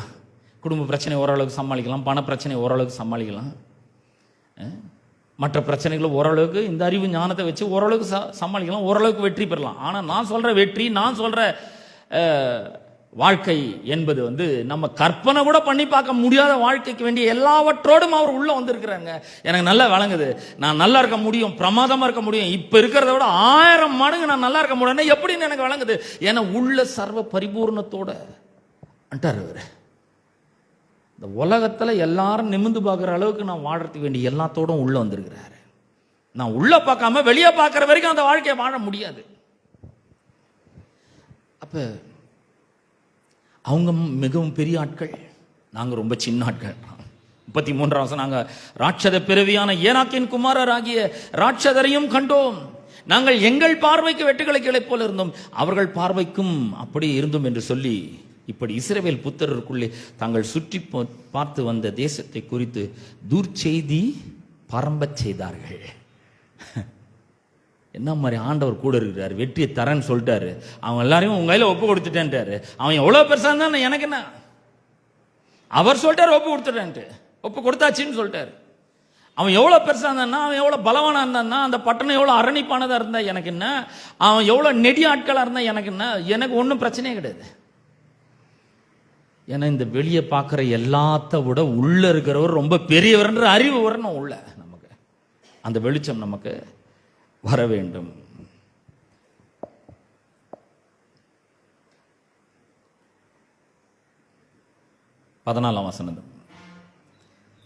பதினாலாம் அதிகாரம் 7ஆம் வசனத்தின் இஸ்ரவேல் புத்திரரின் சமஸ்த சபையும் யோசுவாவும் காலேபையும் நோக்கி, நாங்கள் போய் சுற்றி பார்த்து சோதித்த தேசம் மகா நல்ல தேசம். நான் சொல்றேன், மகா நல்ல வாழ்க்கையை ஆண்டவர் உங்களுக்காக எனக்காகவும் வச்சிருக்கிறாரு. எனக்கு அருமையான தேவ மக்களே, அதை வெளியே இருக்கிற எல்லா பிரச்சனைகளையும் பார்த்து இந்த வாழ்க்கையை விட்டுறக்கூடாது. ஒரு மகா நல்ல வாழ்க்கையை ஆண்டவர் உங்களுக்காக எனக்காகவும் ஆயத்தப்படுத்தி வச்சுக்கிறாரு. அவங்க சொல்றாங்க 8ஆம் வசனம், கர்த்தர் நம்மேல் பிரியமா இருந்தால் அந்த தேசத்திலே நம்மை கொண்டு போய் பாலும் தேனும் ஓடுகிற அந்த தேசத்தை நமக்கு கொடுப்பார். கர்த்தருக்கு விரோதமாக மாத்திரம் கலகம் பண்ணாதிருங்கள். இந்த கலகம், வாயை திறந்து பேசி பேசியே கலகம் பண்றாங்க. அந்த தேசத்தின் ஜனங்களுக்கு நீங்கள் பயப்பட வேண்டியது இல்லை, அவர்கள் நமக்கு இரையாவார்கள். பாருங்க, இந்த 10 பேர் எப்படி பார்க்குறாங்க, இவங்களை வெட்டுக்கிளிங்க மாதிரியும் அவங்கள ராட்சதர்கள் மாதிரியும் பார்க்குறாங்க. ஆனால் இந்த 2 பேர் எப்படி பார்க்குறாங்க, தங்களை ஒரு பெரிய ஒரு ஞானிகள் பலசாலிகள் மாதிரியும் அந்த ராட்சதர்களை சப்பாத்தி மாதிரியும் பார்க்குறாங்க. ஹலோ, எவ்வளோ பாருங்க, அவனுங்களை பார்த்தா சப்பாத்தி மாதிரி இருக்குது இவனுங்களுக்கு, யோசேப்புக்கும் காலேபுக்கும் அட பிச்சு சாப்பிடலாம் மாதிரி இருக்குது. அவன் சொல்றான், அவர்கள் நமக்கு இரையாவார்கள், அவர்களை காத்த நிழல் அவர்களை விட்டு விலகி போற்று, கர்த்தர் நம்மோடு இருக்கிறார், அவர்களுக்கு பயப்பட வேண்டியது இல்லை என்றார்கள். என்ன பண்றாங்க, பயத்துல உளறிட்டு இருக்காங்க. இவங்க வெளியே பார்த்து பயந்து உளறி கொண்டு இருக்கிறாங்க, உள்ள பார்க்க முடியல இவங்களால. நான் சொல்றேன், இன்னைக்கு இந்த மாசத்துல ஜூன் 1ஆம் தேதி இன்றைக்கு நாம் என்ன பண்ணணும், உள்ள நோக்கி பார்க்கணும். உள்ள இருக்கிறவர் பெரியவர், இந்த உலகத்தில் இருக்கிறவனிலும் உங்களுக்குள் இருக்கிறவர் பெரியவர். என்ன மாதிரி ஒரு அற்புதத்தை ஆண்டவர் பண்ணியிருக்கிறான்னு பாருங்க. இதுக்கு ஈடு இணையே கிடையாதுங்க. அவ்வளோ பெரிய வேலையை ஆண்டவர் ரொம்ப அற்புதமாக செஞ்சு முடிச்சிருக்கிறார். 1 சாமுவேல் 17ஆம் அதிகாரத்தை திருப்பு. 1 சாமுவேல் 17ஆம் அதிகாரம் பாருங்க. இந்த வாழ்க்கையில் மிக முக்கியமான ஒரு நம்முடைய தோல்விகளுக்கெல்லாம் முதல் படிக்கட்டு என்னன்னா, ஃபர்ஸ்ட் பயம்தான். அவங்களுக்கு பயப்பட வேண்டியது இல்லைன்னு 2 பேர் தான் சொல்றான், மீதி 10 பேர் பயந்து தான் இருக்கிறான். 1 சாமுவேல் 17ஆம் அதிகாரத்தில் நம்ம வாசிக்கிறோம் பாருங்க, 4ஆம் வசனத்துல இருந்து.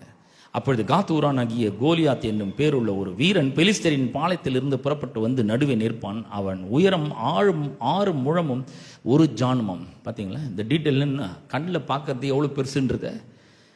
கொடுத்தான். அவன் தலையின் மேல் வெண்கலை சீராவை போட்டு ஒரு போர்க்கவசம் தரித்து கொண்டிருப்பான். அந்த கவசத்தின் நிறை 5000 சேக்கலான வெண்கலமா இருக்கும். வசனங்கள்லாம் ஃபுல்லா அப்படிதான் சொல்லுது. அவனை பத்தி சொல்லி இருக்கிறது. 8ஆம் வசனம், அவன் வந்து நின்று இஸ்ரவேல் சேனைகளை பார்த்து சத்தமிட்டு, நீங்கள் யுத்தத்திற்கு அணிவகுத்து நிற்கிறது என்ன? நான் பெலிஸ்தன் அல்லவா? நீங்கள் சவுலின் சேவகர் அல்லவா? உங்களில் ஒருவனை தெரிந்து கொள்ளுங்கள், அவன் என்னிடத்தில் வரட்டும். அவன் என்னோட யுத்தம் பண்ணவும் என்னை கொல்லவும் சமர்த்தனானால். அவ்வளோ பலசாலியா இருக்கிறானா, அவ்வளோ சாமர்த்தியசாலியா இருக்கிறானா, வரட்டும், ஒண்டி பார்க்கலாம். நாங்கள் உங்களுக்கு வேலைக்காரராக இருப்போம். நான் அவனை ஜெயித்து அவனை கொல்வேனானால் நீங்கள் எங்களுக்கு வேலைக்காரராக இருந்து எங்களை சேவிக்க வேண்டும் என்று சொல்லி. பார்த்தீங்களா, இப்படி சொல்லும் போதே இஸ்ரவேல் ஜனங்க என்ன நினைட்டாங்க, தாங்கள் தோல்வி அடையிற மாதிரியும் அவங்களுக்கு வேலை செய்யற மாதிரியும் கற்பனை பண்ணி பார்த்துட்டாங்க. அவ்வளவுதான். 11ஆம் வசனத்தை வாசிக்கிறேன் பாருங்க. நம்முடைய தோல்விக்கு பயம் மட்டும் இல்ல, 2வது, சவுலும் இஸ்ரவேலர் அனைவரும் அந்த பெலிஸ்தனுடைய வார்த்தைகளை கேட்டு, நல்ல கவனிங்க, சும்மா வார்த்தைகளை தான் கேட்கிறாங்க அவங்க. ஒண்ணு இப்ப உண்மையாவே சண்டவே நடக்கவே இல்லை. அவன் வந்து பேசுறான், அந்த வார்த்தைகளை கேட்டு கலங்கி மிகவும் பயப்பட்டார்கள். பயம் வந்த உடனே உள்ள ஒரு பெரிய கலக்கம். கலக்கம் என்ன பாருங்க, இப்போ ஒரு டம்ளர்ல தண்ணி வச்சிருக்கோம், சரி, அதுல கொஞ்சோண்டு மண்ணை போடுறோம்.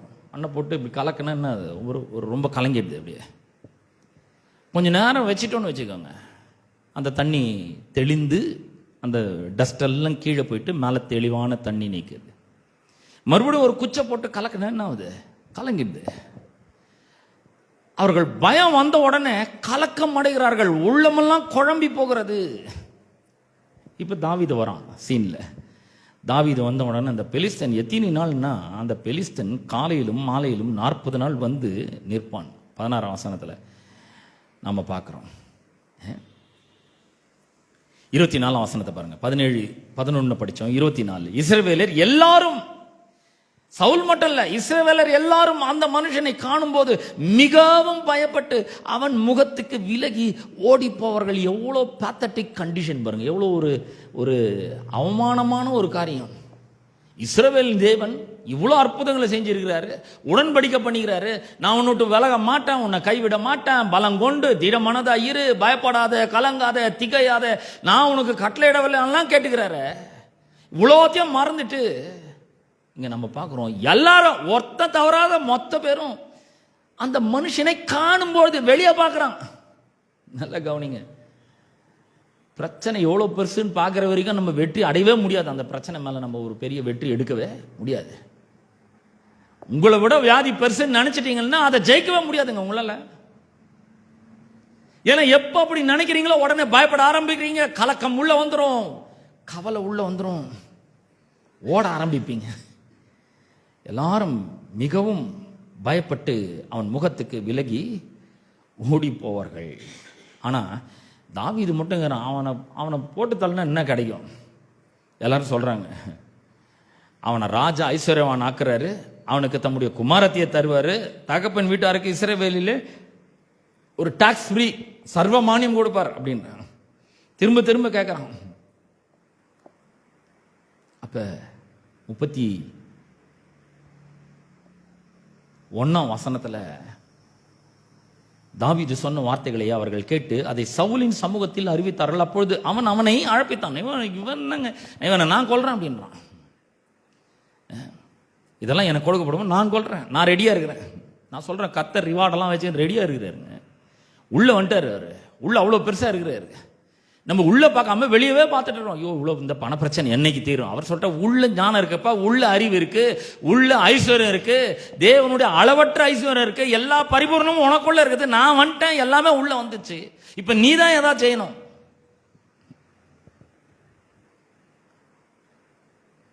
ரெண்டாம் வசனம், தாவீது சவுலை நோக்கி, இவன் நிமித்தம் ஒருவனுடைய இருதயமும் கலங்க வேண்டியது இல்லை, உம்முடைய அடியானாகிய நான் போய் இந்த பெலிஸ்தனோட யுத்தம் பண்ணுவேன் என்றான். நம்ம ரெடியா இருக்கணும் பாருங்க, வாருக்கு ரெடியா இருக்கணும்.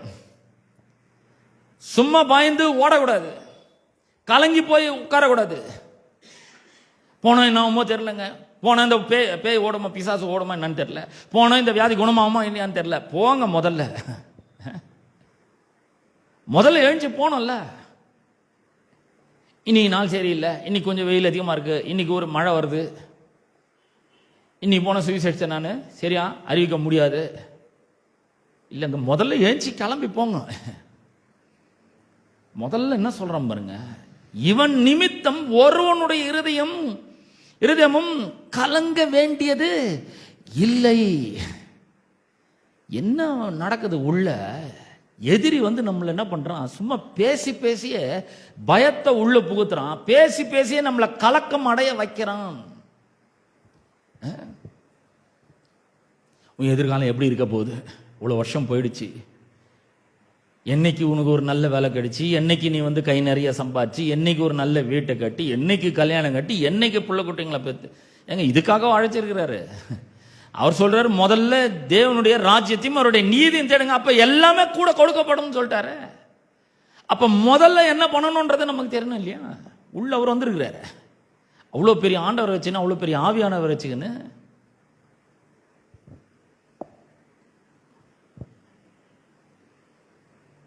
தாவீது சொல்றான், எல்லாரும் பயந்து கலங்கி கொண்டு இருக்கிறாங்க, அவன் முகத்துக்கு விலகி ஓடுறாங்க.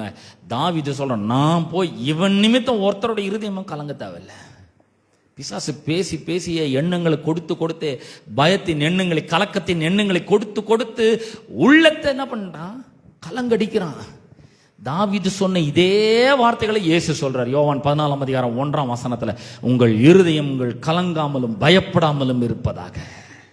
தேவனிடத்தில் விசுவாசம் உள்ளவர்களாய் இருங்கள், என்னிடத்திலும் விசுவாசம் உள்ளவர்களாய் இருங்கள். தாவீது சொன்ன அதே வார்த்தை. இந்த பிரச்சனைகள் நிமித்தம் உங்கள் இருதயம் கலங்க வேண்டிய அவசியம் இல்லை, கடவுளிடத்துல விசுவாசம் உள்ளவர்களாய் இருங்கள்னு சொல்றாரு அவர். பயத்தை விட்டுட்டு, கலக்கத்தை விட்டுட்டு அவர்கிட்ட விசுவாசம் உள்ளவரா இருங்கள். எங்க இருக்கிறார்? உள்ள இருக்கிறாரு. உள்ள நோக்கி பாருங்கள். இந்த உலகத்தில் இருக்கிறவனிலும் உங்களில் இருக்கிறவர் பெரியவர். அவர் ரெடியா இருக்கிறாரு, எல்லாத்தையும் வச்சு ரெடியா இருக்கிறார். என்னைக்கு நாம் அவர்கிட்ட ஒப்பு கொடுத்து, ஆண்டவரை நீர் பார்த்து கொள்ளும், எனக்காக இந்த யுத்தத்தை நீர் செய்ய மாட்டவரை, நானும் வரேன். நான் சொல்றேன் பாருங்க, ஆவியானவர் அவர் தனியா போக முடியாது. இந்த பூமியில ஆவியானவர் செயல்படணும்னா ஒரு சரீரம் வேணும். சரீரம் இல்லாம ஆவியானவர் செயல்படுறாருன்னா அது இல்லீகல்.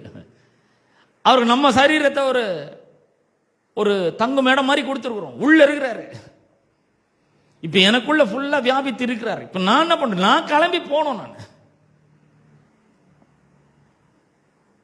நான் சொல்றான், நான் போய் இந்த பெலிஸ்தனோட யுத்தம் பண்ண நான் போறேன், யுத்தம் பண்றது நான் ரெடியா இருக்கிறேன் அப்படின்னு. ஆவியானவர் ஏற்கனவே ரெடியா இருக்கிறாருங்க. இப்ப நான் ரெடி ஆகணும், அவ்வளவுதான். ஆவியானவருக்கு எஸ்ன்னு சொல்லணும். எத்தனை பேர் சொல்றீங்க நான் எஸ்ன்னு சொல்றேன்? உள்ள அவரை பாத்துங்க, உள்ள ரெடியா இருக்கிறாரு. குடும்ப பிரச்சனையை தீர்க்கறதுக்கு வேண்டிய ஞானத்தை கொடுக்க ரெடியா இருக்கிறாரு. பிசினஸ் நல்லா பண்றதுக்கு வேண்டிய ஞானத்தை, அறிவை கொடுக்க நல்ல ஒரு ரெடியா இருக்கிறாரு. அந்த பிசினஸ் ஓஹோன்னு எடுத்துன்னு போற அளவுக்கு எல்லா ஐடியாஸும் கொடுக்கறதுக்கு அவர் ரெடியா இருக்கிறாரு. இங்க வந்து கேட்டா தானே, இங்க வரணும். என்ன பிரச்சனையா இருந்தாலும் பரவாயில்ல, இங்க வந்து விழணும். கரெக்டா இங்க வந்து பாருங்க. இங்க வரும்பொழுது கலங்கி போன இருதயத்திலெல்லாம் ஒரு பெரிய விசுவாசம் முளைச்சு எழும்ப ஆரம்பிக்கிறது. உள்ள இருக்கிற ஒரு பெரியவன்ற வெளிச்சம் வீச ஆரம்பிக்கிறது. இந்த வெளியே இருக்கிற பிரச்சனை எல்லாம் நாங்க ஒண்ணுமே கிடையாது, இதெல்லாம் நான் ரொம்ப எளிதா ஜெயிப்பேன், உடனே சுதந்திரிப்பேன், இது மேல ஒரு பெரிய வெற்றி எடுப்பேன். கோலியாத் எத்தனை முழம் இருந்தானா, எத்தனை ஜான் இருந்தானா, 6 முழம் 1 ஜான். அவன் எவ்வளவு இருந்தா எனக்கு என்ன இருக்குது, அதெல்லாத்த விட ரொம்ப பெரியவர். அவனா வானம் சிங்காசனம், பூமி பாதப்படி அவன் தான் இல்லைங்க. ஆண்டவருக்கு வானம் அவருடைய சிங்காசனம், பூமி அவருடைய பாதப்படி. அவ்வளவு பெரிய ஆண்டவர் எனக்குள்ள இருக்கிறாருங்க. நான் சொல்றேன், இந்த உலகத்தில் இருக்கிற எந்த பிரச்சனையும் எனக்கு உள்ள இருக்கிறவரோட பெருசு கிடையாது. அந்த வெளிச்சம் உள்ள வரும்பொழுது பாருங்க, எல்லாமே சக்சஸ்ஃபுல்லா போகும். நான் சொல்றேன், நான் போய் யுத்தம் பண்ணுவேன்.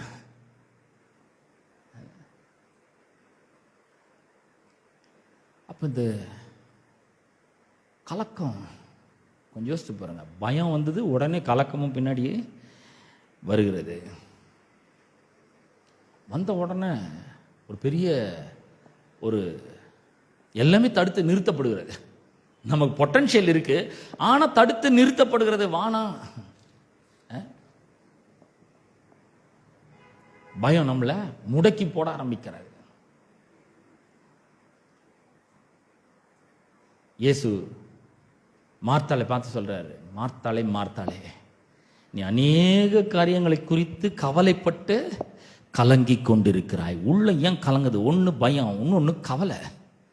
கவலை உள்ள வரும்பொழுது அப்படியே இருதயம் எல்லாம் கலங்கி போயிடுது. கலங்கி போகுதுன்னு என்ன, தெளிவில்லாமல் ஆயிடுது. என்ன பண்றதுன்னே தெரியாம போயிடுது. ஒரு தெளிவே இல்லை. ஆனா ஆண்டவர் சொல்ல, தெளிந்த புத்தி உள்ளவர்களாம் இருங்கள், விழித்திருங்கள். ஏனெனில் உங்கள் எதிராளியாகிய பிசாசானவன் அவனா பண்றான், எப்ப கவலையை உள்ள கொடுக்கலான்னு பார்த்துட்டு இருக்கிறான். ஏன் கவலையை கொடுத்தா இருதயம் கலங்கிடும், குழப்பம் உள்ள வந்துடும், கன்ஃபியூஷன் வந்துடும், தெளிவான ஒரு முடிவு எடுக்க முடியாது, உள்ள நோக்கி பார்க்க முடியாது. அதனால அவன் எப்படியாவது கவலையும் பயத்தையும் உள்ள அனுப்பணும்னு பார்க்கறான். அதுக்கு என்ன பண்றான், அவனுடைய மனதை யூஸ் பண்றான். அவனுடைய இன்ஃப்ளூயன்ஸு கீழே இருக்கிற, அவனுடைய ஆதிக்கத்தின் கீழே இருக்கிற அநேக பிள்ளை மக்களை அவன் என்ன பண்றான், பயன்படுத்தி உங்களுக்குள்ளே பயத்தை ஏற்படுத்துகிறான். இப்படியே போனா நீ எப்படிப்பா பழைப்ப சொல்றான் பாருங்க. அடுத்த வசனம் 33ஆம் வசனத்துல, அப்பொழுது சவுல் தாவீதை நோக்கி, பாருங்க, இஸ்ரவேலர் மொத்தம் பயந்து நடுங்கி நிறுகிறானுங்க, கலங்கி கொண்டு இருக்கிறாங்க. ராஜாவும் கலங்கி பயந்து ஒளிஞ்சு நிறுகிறான். ஒரு ஆளாவது வந்து நான் போய் யுத்தம் பண்றேன்னு சொல்றான், விட வேண்டியதானே அவனை. சவுல் என்ன சொல்றான் பாருங்க, தாவீதை நோக்கி, நீ இந்த பெலிஸ்தனோட எதிர்த்து யுத்தம் பண்ண உன்னாலே ஆகாது, நீ இளைஞன், அவனோ தன் சிறு வயது முதல் யுத்த வீரன். இதே மாதிரி நம்மளுக்கும் சொல்றாங்க. நீ உன்னை என்ன நினைச்சுக்கிற, நீ அவ்வளவு பெரிய ஆளா, உன்னால முடியாது. ஊழியத்துல 40 வருஷம் இருக்கேன், என்னாலே இந்த பிசாசை ஓட்ட முடியல, உன்னால முடியுமா? நீங்க இன்னைக்கு ரட்சிக்கப்பட்டிருந்தா கூட ஆண்டவர் உங்களுக்குள்ள வந்துட்டாருன்னா, இந்த உலகத்தில் இருக்கிற உங்களுக்குள்ள இருக்கிற ஒரு பெரியவர் தான், உங்களால முடியும் கண்டிப்பா. ஆனா இந்த உலகம் பாருங்க என்ன சொல்லுது, வானா போவாத, அவன் யுத்த வீரன், எல்லாம் பிசாசை பத்தி தான் பேசினுறான். உலகத்தில் என்ன இருக்குது அதான் பாருங்க. இந்த பிசினஸை வச்சு நீ பழைக்க முடியாது. அவங்க இதுல கரை கண்டவங்க, பணம் தின்னு கொட்டை போட்டவங்க, இதெல்லாம் சொல்லணும் நல்லா. ஏங்க ஒரு ஆளு இது வரைக்கும் ஒருத்தன் கூட வரல, ஒரு ஆளு அவனா பண்றான், எழுந்து நான் போய் இந்த மனுஷனோட யுத்தம் பண்ண, இவன் நிமித்தம் ஒருத்தனுடைய இருதயம் கலங்க வேண்டியதில்லை, நான் போறேன் அப்படின்னா அவனை எதிர்த்து உன்னால யுத்தம் பண்ண முடியாது, ஆகாது. உலகம் இப்படியா தான் சொல்லு இருக்கும். இந்த ஊழியத்தை வெற்றிகரமா உன்னால செய்ய முடியாது. பிசாசு எப்படியாவது மக்கள் மூலமா சொல்லுவான், இவ்வளவு வருஷம் ஊழியம் பண்ண என்ன கண்ட, இவ்வளவு வருஷம் வராதவங்க இனிமேல் வருவாங்கன்னு நினைக்கிறியா? இப்படி எல்லாம் பிசாசு கலக்கத்தையும் பயத்தையும் உள்ள கொண்டு வர பாப்பான் பாருங்க. இவ்வளவு நாள் நடத்திட்டு இனிமேல் எப்படி நடத்த போற, உன்னால முடியாது, உன்னால ஆகாது, நீ சாதாரணமான ஆளு, நீ இளைஞன், அவனோ சிறு வயது முதல் யுத்த வீரன். கோலியாத்து பெருமை பேசினுறான் பாருங்க.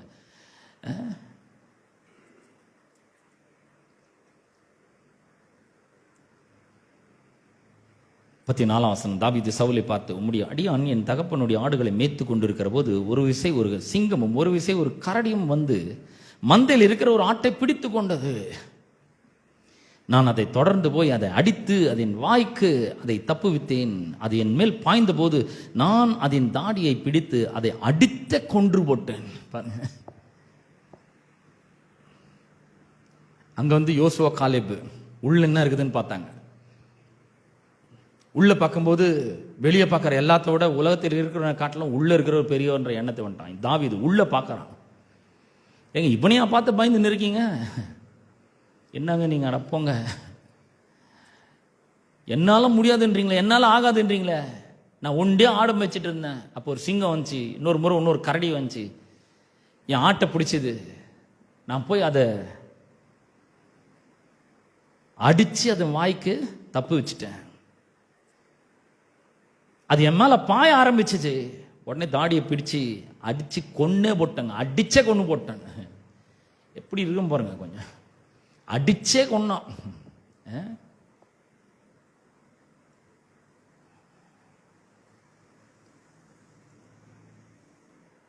அதுவும் சிங்கத்தையும் கரடியும் அடிச்சு கொள்ள முடியுமா?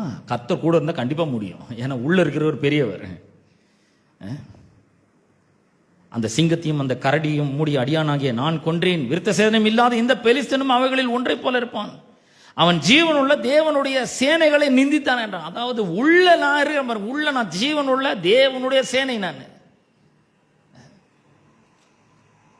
கடைசியில அவன் சொல்றான், கர்த்தர் பட்டத்தினாலும் ஈட்டினாலும் ரட்சிக்கிற அல்ல, இது எல்லாத்தையும் அறிஞ்சு கொள்ளட்டும், யுத்தம் கர்த்தருடையது. நல்லா கவனிங்க, நம்ம எதிர்த்து நிற்கும் போது நல்லா கவனிங்க. வெளியே இருக்கிற பிரச்சனைகளை ஏத்து நிற்கும் போது கத்தரே ஏத்து நிற்கிறார். ஏன்னா உள்ள அவர் இருக்கிறாரு.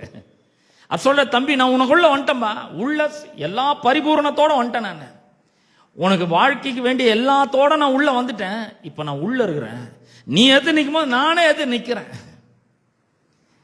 வறுமை ஏத்து நிற்கும் போது நான் எதிர்த்து நிற்கிறேன். பாவத்தை ஏத்து நீ நிற்கும் போது நானும் கூட உங்கூட சேர்ந்து நிற்கிறேன். தரித்திரத்தை ஏத்து நிற்கும் போது நானும் உங்கூட சேர்ந்து ஏத்து நிற்கிறேன். வியாதி எதிர்த்து நிற்கும் போது நானும் உன் கூட சேர்ந்து நிற்கிறேன். ஏன்னா உனக்குள்ளவே இருக்கிறேன், எப்பவுமே உன் கூட இருக்கிறேன். பிதாமானவர் வந்துட்டாரு, குமாரன் வந்துட்டாரு, பரிசுத்த ஆவியானவர் வந்துட்டாரு. இதை கொஞ்சம் யோசிச்சு பாருங்க நல்லா. இதை போய் திரும்ப கேளுங்க.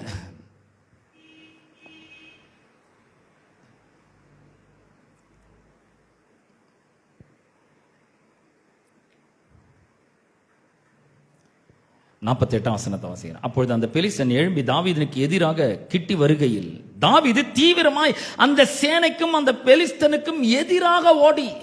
தாங்க ஒரு பெரிய தைரியம், துணிச்சல். லைஃபே ரிஸ்க் எடுக்கிறான். ஒரு பெரிய ஒரு ரிஸ்க அவன் எடுக்க துணிஞ்சிட்டான். இவன் ஒரு ஆளு, சரி இவன் ஒருத்தன் எழுச்சி வரான, அவன் பின்னாலே அது வந்து நிக்கலாம்ல. இல்லை, இவன் ஒரு ஆளா சிங்கிள் ஆளா ஓடுனுங்கிறான். எதுக்கு? அந்த சேனைக்கு எதிராக ஓடுறான், அவனுக்கு கோலியாத்துக்கு எதிராக ஓடுறான். ஓடி தன் கையை அடைப்பத்தில் போட்டு அதிலிருந்து ஒரு கல்லை எடுத்து கவனிலே வைத்து சுழற்றி பெலிஸ்தனுடைய நெற்றியிலே பட எறிந்தான். அந்த கல் அவன் நெற்றியில் பதிந்து போனதனால் அவன் தரையில் முகங்கொற்ப விழுந்தான். 50 வசனம் சொல்லுது, இவ்விதமாக தாவீது ஒரு கவனிலாலும் ஒரு கல்லினாலும் பெலிஸ்தனை மேற்கொண்டான். தாவீதுக்கு ஒரு கல்லு, நம்மளுக்கு ஒரு சொல்லு. ஹலோ, நம்ம வாயிலிருந்து கடவுளுடைய வார்த்தை வரும்பொழுது ஒவ்வொன்றும் கோலியாத்து என்கிற இந்த பிசாசு மேலே எரியிற கல்லு மாதிரி இருந்தது. பெலிஸ்தனை மேற்கொண்டு அவனை மடங்கடித்து அவனை கொன்று போட்டான். தாவீதின் கையில் பட்டயம் இல்லாதிருந்தது. பட்டயம் கூட கிடையாது, ஆனால் துணிச்சல் இருந்தது. உள்ள பெரிய நம்பிக்கை இருந்தது. உள்ள யார் இருக்காங்கன்ற ஒரு பெரிய வெளிச்சம் இருந்தது. நான் சொல்றேன், இன்றைக்கு அருமையான உங்களை பார்த்து சொல்கிறேன், இங்கே வந்திருக்கிறவங்களையும் பார்த்து சொல்கிறேன், யூடியூப் ஃபேஸ்புக்கில் பார்த்து கொண்டு இருக்கிறேன், உங்களை பார்த்து கூட சொல்கிறேன், உலகத்தில் இருக்கிறவனிலும் உங்களில் இருக்கிறவர் பெரியவர். என்றைக்கும் அவர் வந்துட்டார். என்னைக்கு நீங்கள் இயேசுக்கு உங்களோட வாழ்க்கை ஒப்பு கொடுத்தீங்களோ அன்னைக்கே அவர் வந்துட்டாருங்க, உள்ளே வந்துட்டார். எப்படி வந்தார்? சும்மா வெறுங்கையோடு வரல. அவர் தேவத்துவத்தின் பரிபூர்ணத்தை எல்லாம் எடுத்துக்கொண்டு உள்ளே வந்திருக்கிறாரு. தேவனுடைய ஐஸ்வர்யம் உங்களுடைய ஐஸ்வர்யமாக இருக்குது. இப்போது நீங்கள் எடுத்து செலவு பண்ணலாம், நீங்கள் அதை வந்து உபயோகப்படுத்தலாம், நீங்கள் வாயை திறந்து பேசி அதை சுதந்திரிக்கலாம், எளிதாக சுதந்திரிக்கலாம், ஜெயிக்கலாம். வாழ்க்கைய எப்படி வெளியே பார்க்காதீங்க, உள்ள என்ன இருக்குதுன்னு பாருங்க. உள்ள யார் இருக்கிறதுன்னு பாருங்க. அவர் சொல்றாரு, வானம் எனது சிங்காசனம், பூமி எனது பாதபடி. அவ்வளோ பெரிய ஆண்டவர் உள்ள வந்துட்டாரு. அது மட்டும் கிடையாது, தேவனுடைய வல்லமை இப்போ உங்க வல்லமையா இருக்கிறது. அவருடைய ஞானம் உங்கள் ஞானமா இருக்கிறது. அவருடைய அறிவு உங்கள் அறிவா இருக்கிறது. அவருடைய தைரியம் உங்கள் தைரியமா இருக்கிறது. அவருடையதெல்லாம் உங்களுடையதா இருக்குது. இப்ப எப்படி வாழணுன்றதை நீங்க தான் முடிவு பண்ணணும். எப்படி பிசாசு நமக்கு எதிராக எப்படி வரான்? பயத்தை உண்டு பண்றான். சில எண்ணங்கள் மூலமா பயத்தை உண்டு பண்றான், கலக்கத்தை உண்டு பண்றான், நம்மளை எதிராக ஓட முடியாதபடி முடக்கி உட்கார வைக்கிறான். மிகவும் பயந்து கலக்கம் அடைந்து அவனுடைய முகத்துக்கு அவனுடைய முகத்தில் நின்று ஓடி மறைஞ்சு கொண்டாங்க எல்லாமே. அந்த மாதிரி ஆட்களாக நம்ம இருக்கக்கூடாது. உள்ள இருக்கிற ஆண்டவர் பெரியவர் என்பதை நாம் எண்ணி பார்க்கணும். அவரை நோக்கி பார்க்கும்போது வெளியே இருக்கிற எல்லாமே ரொம்ப சின்னதாக தெரிய ஆரம்பிக்கும். நம்ம அதை எதிர்த்து நிற்கும் போது உள்ள இருக்கிற ஆவியானவர், கர்த்தராகிய இயேசு கிறிஸ்து, பிதாவாகிய தேவன் எல்லாரும் சேர்ந்து எடுத்து நிற்கிறாங்க. ஏன்னா அவங்க 3 பேர் உள்ள இருக்காங்க. நான் சொல்லிட்டு, நான் என்னென்னங்க வந்து உங்க கூடவே இருப்பேன், நான் உன்னை விட்டு போகவே மாட்டேன்ட்டாங்க. அவ்வளோ பெரிய ஆண்டவர் உள்ள வந்துகிறார் என்பதை நாம் கொஞ்சம் எண்ணி பார்க்கணும். எண்ணி பார்த்து அந்த வெளிச்சத்தை பெற்று உள்ளிருந்து நாம் வெளிப்புறமாக வாழ ஆரம்பிக்க வேண்டும். அப்படி வாழும்பொழுது நான் சொல்கிறேன், கிறிஸ்தவ வாழ்க்கையே ஒரு இனிமையான வாழ்க்கையாக, வெற்றிகரமான ஒரு வாழ்க்கையாக, அற்புதங்கள் நிறைந்த வாழ்க்கையாக இருக்கும் என்பதில் எந்த விதமான சந்தேகம் இல்லை. இன்னைக்கிலிருந்து அப்படி வாழ ஆரம்பிங்க. உங்களுக்கு ரொம்ப சீக்கிரமே அது பழகிடும். அதுக்கப்புறம் எதை பார்த்தும் பயம் அடைய மாட்டீங்க, கலக்கம் அடைய மாட்டீங்க. இயேசு சொல்றார், உங்கள் இருதயம் கலங்காது இருப்பதாக. எதுக்காவது நீங்கள் கலங்கி கொண்டு பயந்து கொண்டு இருப்பீர்கள் என்றால் நான் சொல்கிறேன், இயேசு உங்களோடு கூட இருக்கிறார், உங்களுக்குள்ளே இருக்கிறார். பரிபூர்ணத்து மேலே, அவருடைய பரிபூர்ணத்தினால் நாம் எல்லாரும் கிருபையின் மேலே கிருபை பெற்று இருக்கிறோம். ஆசீர்வாதம் நம்ம தலை மேலே குவியலாக குவிச்சு வைக்கப்பட்டது. இதெல்லாம் பார்த்து இருதய கண்ணில் பார்த்து, மனக்கண்ணில் பார்த்து அதன்படி வாழ ஆரம்பிப்போம். உள்ள நோக்கி பார்க்க ஆரம்பிப்போம். ஒவ்வொரு நாளும் ஆண்டவரே உள்ள நீர் இருக்கிறீர் என்பதை நான் விசுவாசிக்கிறேன். எனக்கு ஆலோசனை கொடுங்க, ஞானத்தை கொடுங்க. இந்த ஊழியத்தை எப்படி எடுத்துன்னு போகிறது, குடும்பத்தை எப்படி நடத்துறது, பிள்ளைங்களை எப்படி நான் வளர்க்கிறது, அவங்களை எப்படி பராமரிக்கிறது, இந்த ஊழியத்தை எப்படி நடத்துறது, இந்த பிசினஸ் எப்படி வெற்றிகரமாக கொண்டு போறது, இதுக்கு வேண்டிய தெய்வீக ஞானத்தை கேளுங்க. உள்ள பாருங்க நோக்கி. நான் சொல்றேன், அப்படி கேட்கும்பொழுது உள்ளிருந்து நமக்கு எல்லா பதில்களும் கிடைக்கும். கர்த்தர் உங்களை ஆசீர்வதிப்பார். நம் கண்களை மூடி ஜெபிப்போம். எல்லாரும் எழுந்திருப்போம். எல்லாரும் எழுந்திருப்போம். கர்த்தரை நோக்கி பார்ப்போம். எங்கள் அன்பின் பிதாவே, உம்முடைய குமாரனாக இயேசு கிறிஸ்துவின் நாமத்திலே உம்மண்டை நாங்கள் வருகிறோம். இந்த உலகத்தில் இருக்கிறவன் என்றும் உங்களில் இருக்கிறவர் பெரியவர் என்று உம்முடைய வார்த்தை சொல்லியிருக்கிறது. இதை நாங்கள் விசுவாசிக்கிறோம். இவ்வளோ நாள் எங்கள் வாழ்க்கையை வெளியே பார்த்தே வாழ்ந்துட்டோம் ஆண்டவரே. அப்பா, வெளியே இருக்கிற ஆட்கள் எவ்வளோ பலவான்கள், அந்த பட்டணம் எவ்வளோ அரணிப்பானது, அங்கே ராட்சதர்கள் இருக்கிறாங்க, அவங்க பார்வைக்கு வெட்டுக்கிளி மாதிரி இருந்தோம், எங்க பார்வைக்கும் வெட்டுக்கிளி மாதிரி இருந்தோம் அப்படின்னு சொல்லி வெளியே இருக்கிற எல்லா பிரச்சனைகளையும் எங்களோட கம்பேர் பண்ணி பார்த்துட்டோம் ஆண்டவரே. இல்லை ஆண்டவரே, இன்னைக்கிலிருந்து உள்ள இருக்கிற உம்மோட கம்பேர் பண்றோம் ஆண்டவரே. உள்ள இருக்கிற தேவன் எவ்வளவு பெரியவர் என்பதை நாங்கள் எண்ணி பார்க்கிறோம். இந்த உலகத்தில் இருக்கிறவனிலும் எங்களுக்குள் இருக்கிறவர் பெரியவர் என்ற வெளிச்சம் எங்களுக்குள்ள உதித்திருக்கிறவருக்காக நமக்கு ஸ்தோத்திரம். எல்லா பிரச்சனைகளையும் அவருடைய உதவியும் ஒத்தாசையும் அனுக்கிரகமும் கொண்டு, கிருபையை கொண்டு நாங்கள் ஜெயிக்க, வெற்றி மேல் வெற்றி பெற எல்லாவற்றிலும் எங்களுக்கு உதவியும் ஒத்தாசையும் செய்யும்படியாக நாங்கள் ஜெபிக்கிறோம். தொடர்ந்து சத்தியத்தை கேட்ட மக்களுக்காக ஜெபிக்கிறேன். இயேசுவின் நாமத்தினால் அவர்களை ஆசீர்வதிக்கிறேன் ஆண்டவரே. ஒவ்வொரு நாளும் உள்ள நோக்கி பார்த்து வாழட்டும், அந்த வெளிச்சத்தில் வாழட்டும்.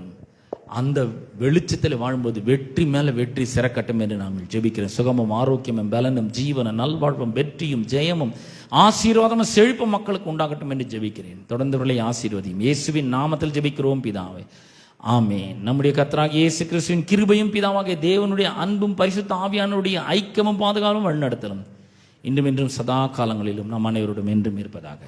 ஆமென், ஆமென். நம்ம ஒரு பாடலை பாடி கலைந்து செல்வோம். பெரியவர் எனக்குள்ளே, மிகவும் பெரியவர் எனக்குள்ளே, பெரியவர் எனக்குள்ளே, மிகவும் பெரியவர் எனக்குள்ளே, ஒருவராய் பெரிய அதிசயங்கள் செய்த பெரியவர் எனக்குள்ளே, ஒருவராய் பெரிய அதிசயங்கள் செய்த பெரியவர் எனக்குள்ளே. இயேசு பெரியவரே, இயேசு பெரியவரே, இயேசு பெரியவரே, இயேசு பெரியவரே, இன்றும் என்றும் ஜீவிக்கின்ற இயேசு பெரியவரே, இன்றும் என்றும் ஜீவிக்கின்ற இயேசு பெரியவரே. கர்த்தர் உங்களை ஆசீர்வதிப்பார். சமாதானத்தோடு சென்று வாருங்கள். God bless you all.